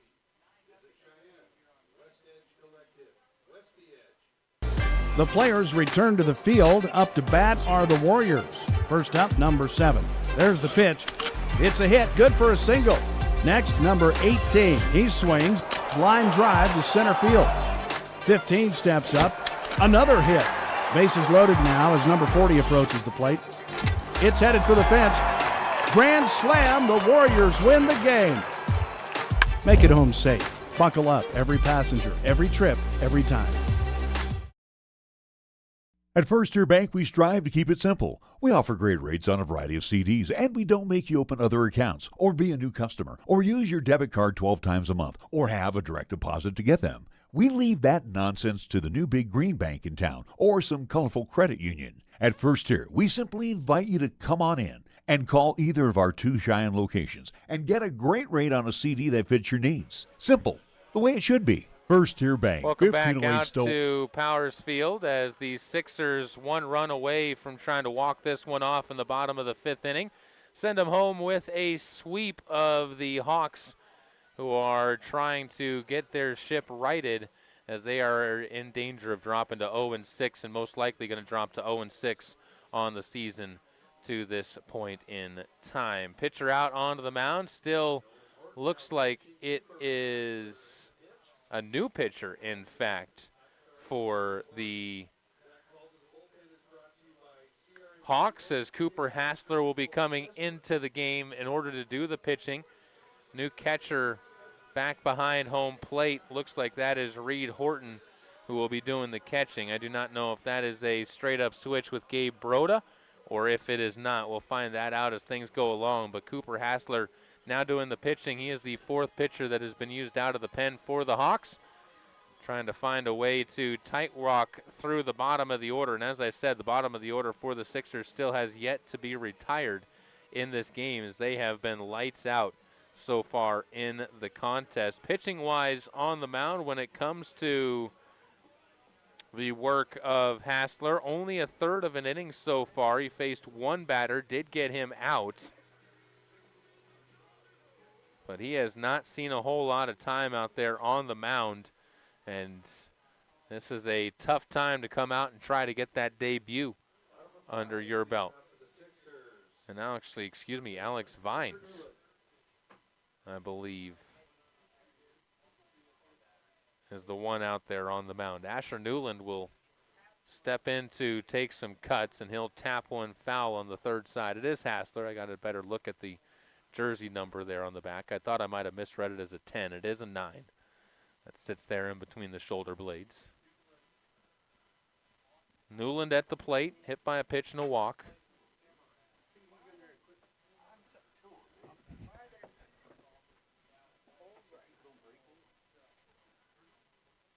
It was a 1-1 count. We'll see Hassler's pitch lifted into center field. That's got some carry on it, and that's going to end up seeing Maggard show his numbers to home plate. All the way up to third base and doing it standing. No, he will do a slide at the end, but not really necessary. Newland with the triple, and now it seems mathematic that the Sixers can get that run across to score with Quentin King coming up to the plate. Hawks are going to have to end up bringing the infield in, you would assume. But that ball just, and it was the same way to me. Off of the bat, it initially seemed like it might not have a ton of carry, but it just kept on trailing over and over and over. And Maggard eventually had to turn his back to it as this heavy night air didn't have enough to corral that one and sent it sailing deep. Infield is brought in, and the first pitch misses inside to Quentin King trying to play hero. 1-0 count. Just need one run in the bottom of this frame. Game just over an hour and a half long. It's been well played by the Sixers with a 2-1 count now facing the number 9 hitter in the order. Top of the order, Zach Hall waits on deck as this ball chopped towards third and foul. Just unable to keep that one hugging the line was Quentin King. That was going to make a tough decision over there at third base too, because Alex Vines didn't really have a play to try and get the out on Newland. But if he throws down the diamond to first, then that was going to give Newland the chance to maybe go home. That one's going to end up hitting Quentin King in the back. And now runners on the corners for the Sixers. With Zach Hall will step up with even more opportunities for the Sixers to maybe put something into motion here. Hall walked his first time up, lined out to second, and had a sacrifice fly to center field. That's the basis of the hitting opportunities for him so far, and he's taken advantage of them. 0 for 1 officially. Takes the first pitch low for a ball, and the count goes to 1-0.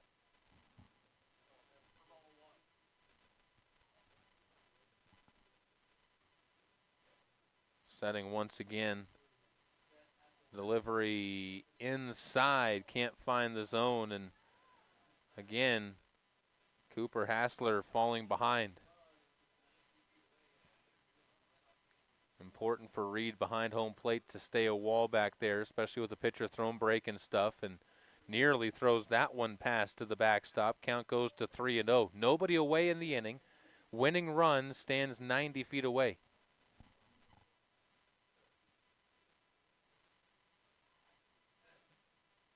Fire from Hassler. Popped up and foul out of play. Got in and tight on the hands. Hall couldn't get extended and forces him to pop that one up foul. We'll do one more.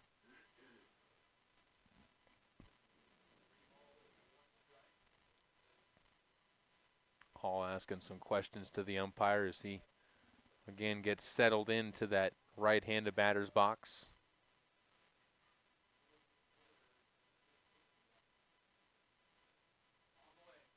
As that one chopped up the middle. Play comes back to the plate. Newland's going to get caught up into a bit of a pickle. He's safe back at third, though. Good play at second base coming back home by Keegan Hall. Made a throw on the money. Reed was able to show the block, and that forced Newland back to third, but unfortunately they're not able to get it, and on the fielder's choice, everybody is safe, and the base is now loaded with nobody out. Cade Coates, 1 for 2 on the day, scored 2 runs, 2 stolen bases for him as well.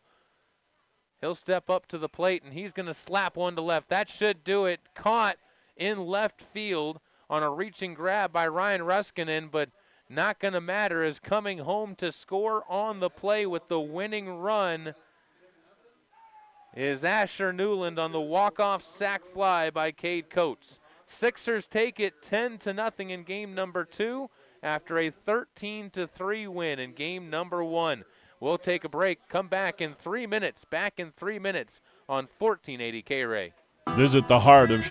I always get a kick when I see ads for a huge vault of silver they found, or they get their gold from a certain company. Hi, this is Larry Perotti for the Coin Shop in downtown Cheyenne. Family owned and operated since 1982. You can buy and sell your gold or silver, along with other precious metals, including palladium and platinum, at the Coin Shop each Tuesday through Friday. You'll always get top dollar for your gold or silver, as David Brockman has his eye on the precious metals market each day. So stop on by for a fair and honest appraisal of your precious metals, or give David a call and set up a time to stop by. You'll always find coin collections, collectible coins, proof and mini sets, and more today. So why wait for the others? Shop the Coin Shop in historic downtown Cheyenne at 510 West 16th Street, open Tuesday through Friday from 9 a.m. until 5 p.m. Or give them a call at 778-7196.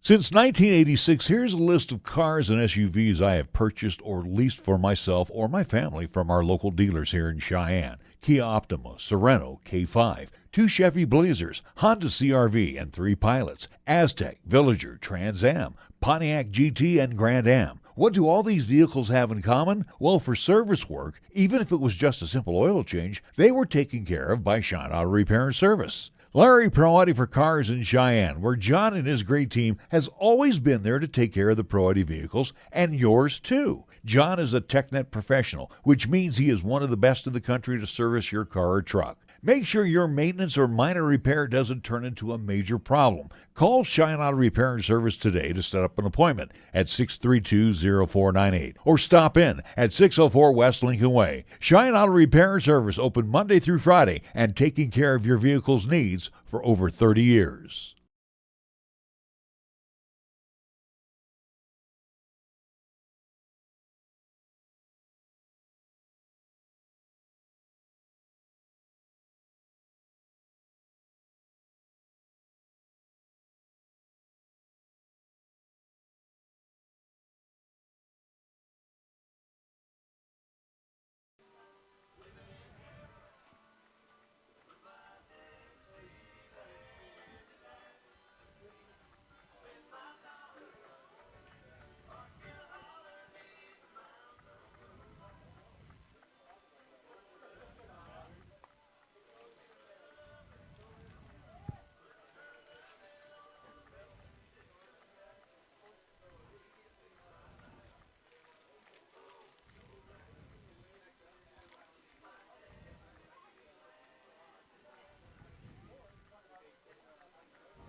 Welcome back one final time out to Powers Field as we close things out for the night. A pair of wins for the Sixers. They move to 8-0 in conference play, more than halfway through the conference season.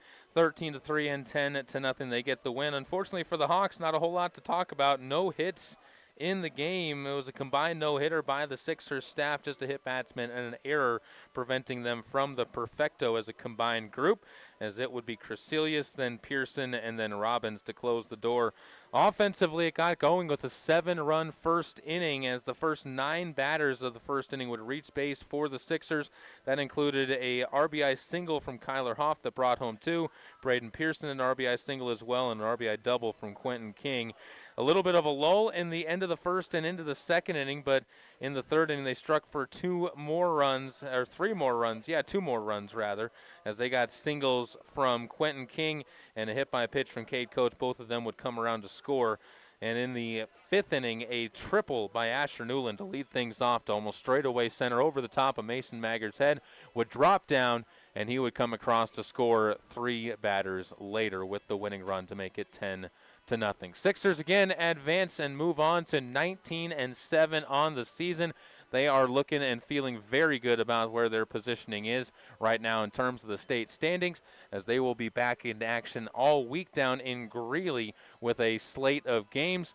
We'll have for sure coming up on Tuesday. Sheridan comes into town, and we'll have that game coming up for you right here on 1480 KRA. 5 and 7 o'clock starts for those. Thank you to all of our wonderful sponsors once again who make it possible for us to bring you Post 6 baseball. Affordable Computer Repair, the Breadbasket Bakery, Key of Cheyenne, Capital Lumber Company, Cheyenne Regional Medical Center, Chick-fil-A, Cheyenne Frontier Days, Halliday Subaru, Wyoming's Department of Transportation, Meridian Trust Federal Credit Union, Two Doors Down, the Burns Insurance Agency, First Tier Bank, the Gill Window Company, Cheyenne Auto Repair and Service, Jason Gilbert, your Allstate Insurance Agent, Rock on Wheels, Fat Boys Tire and Auto, Platte Valley Bank, the Coin Shop, Pepsi of Cheyenne, and the Cheyenne Depot Museum. And again, Pepsi of Cheyenne bringing you a scoreboard today of 13-3 and 10-0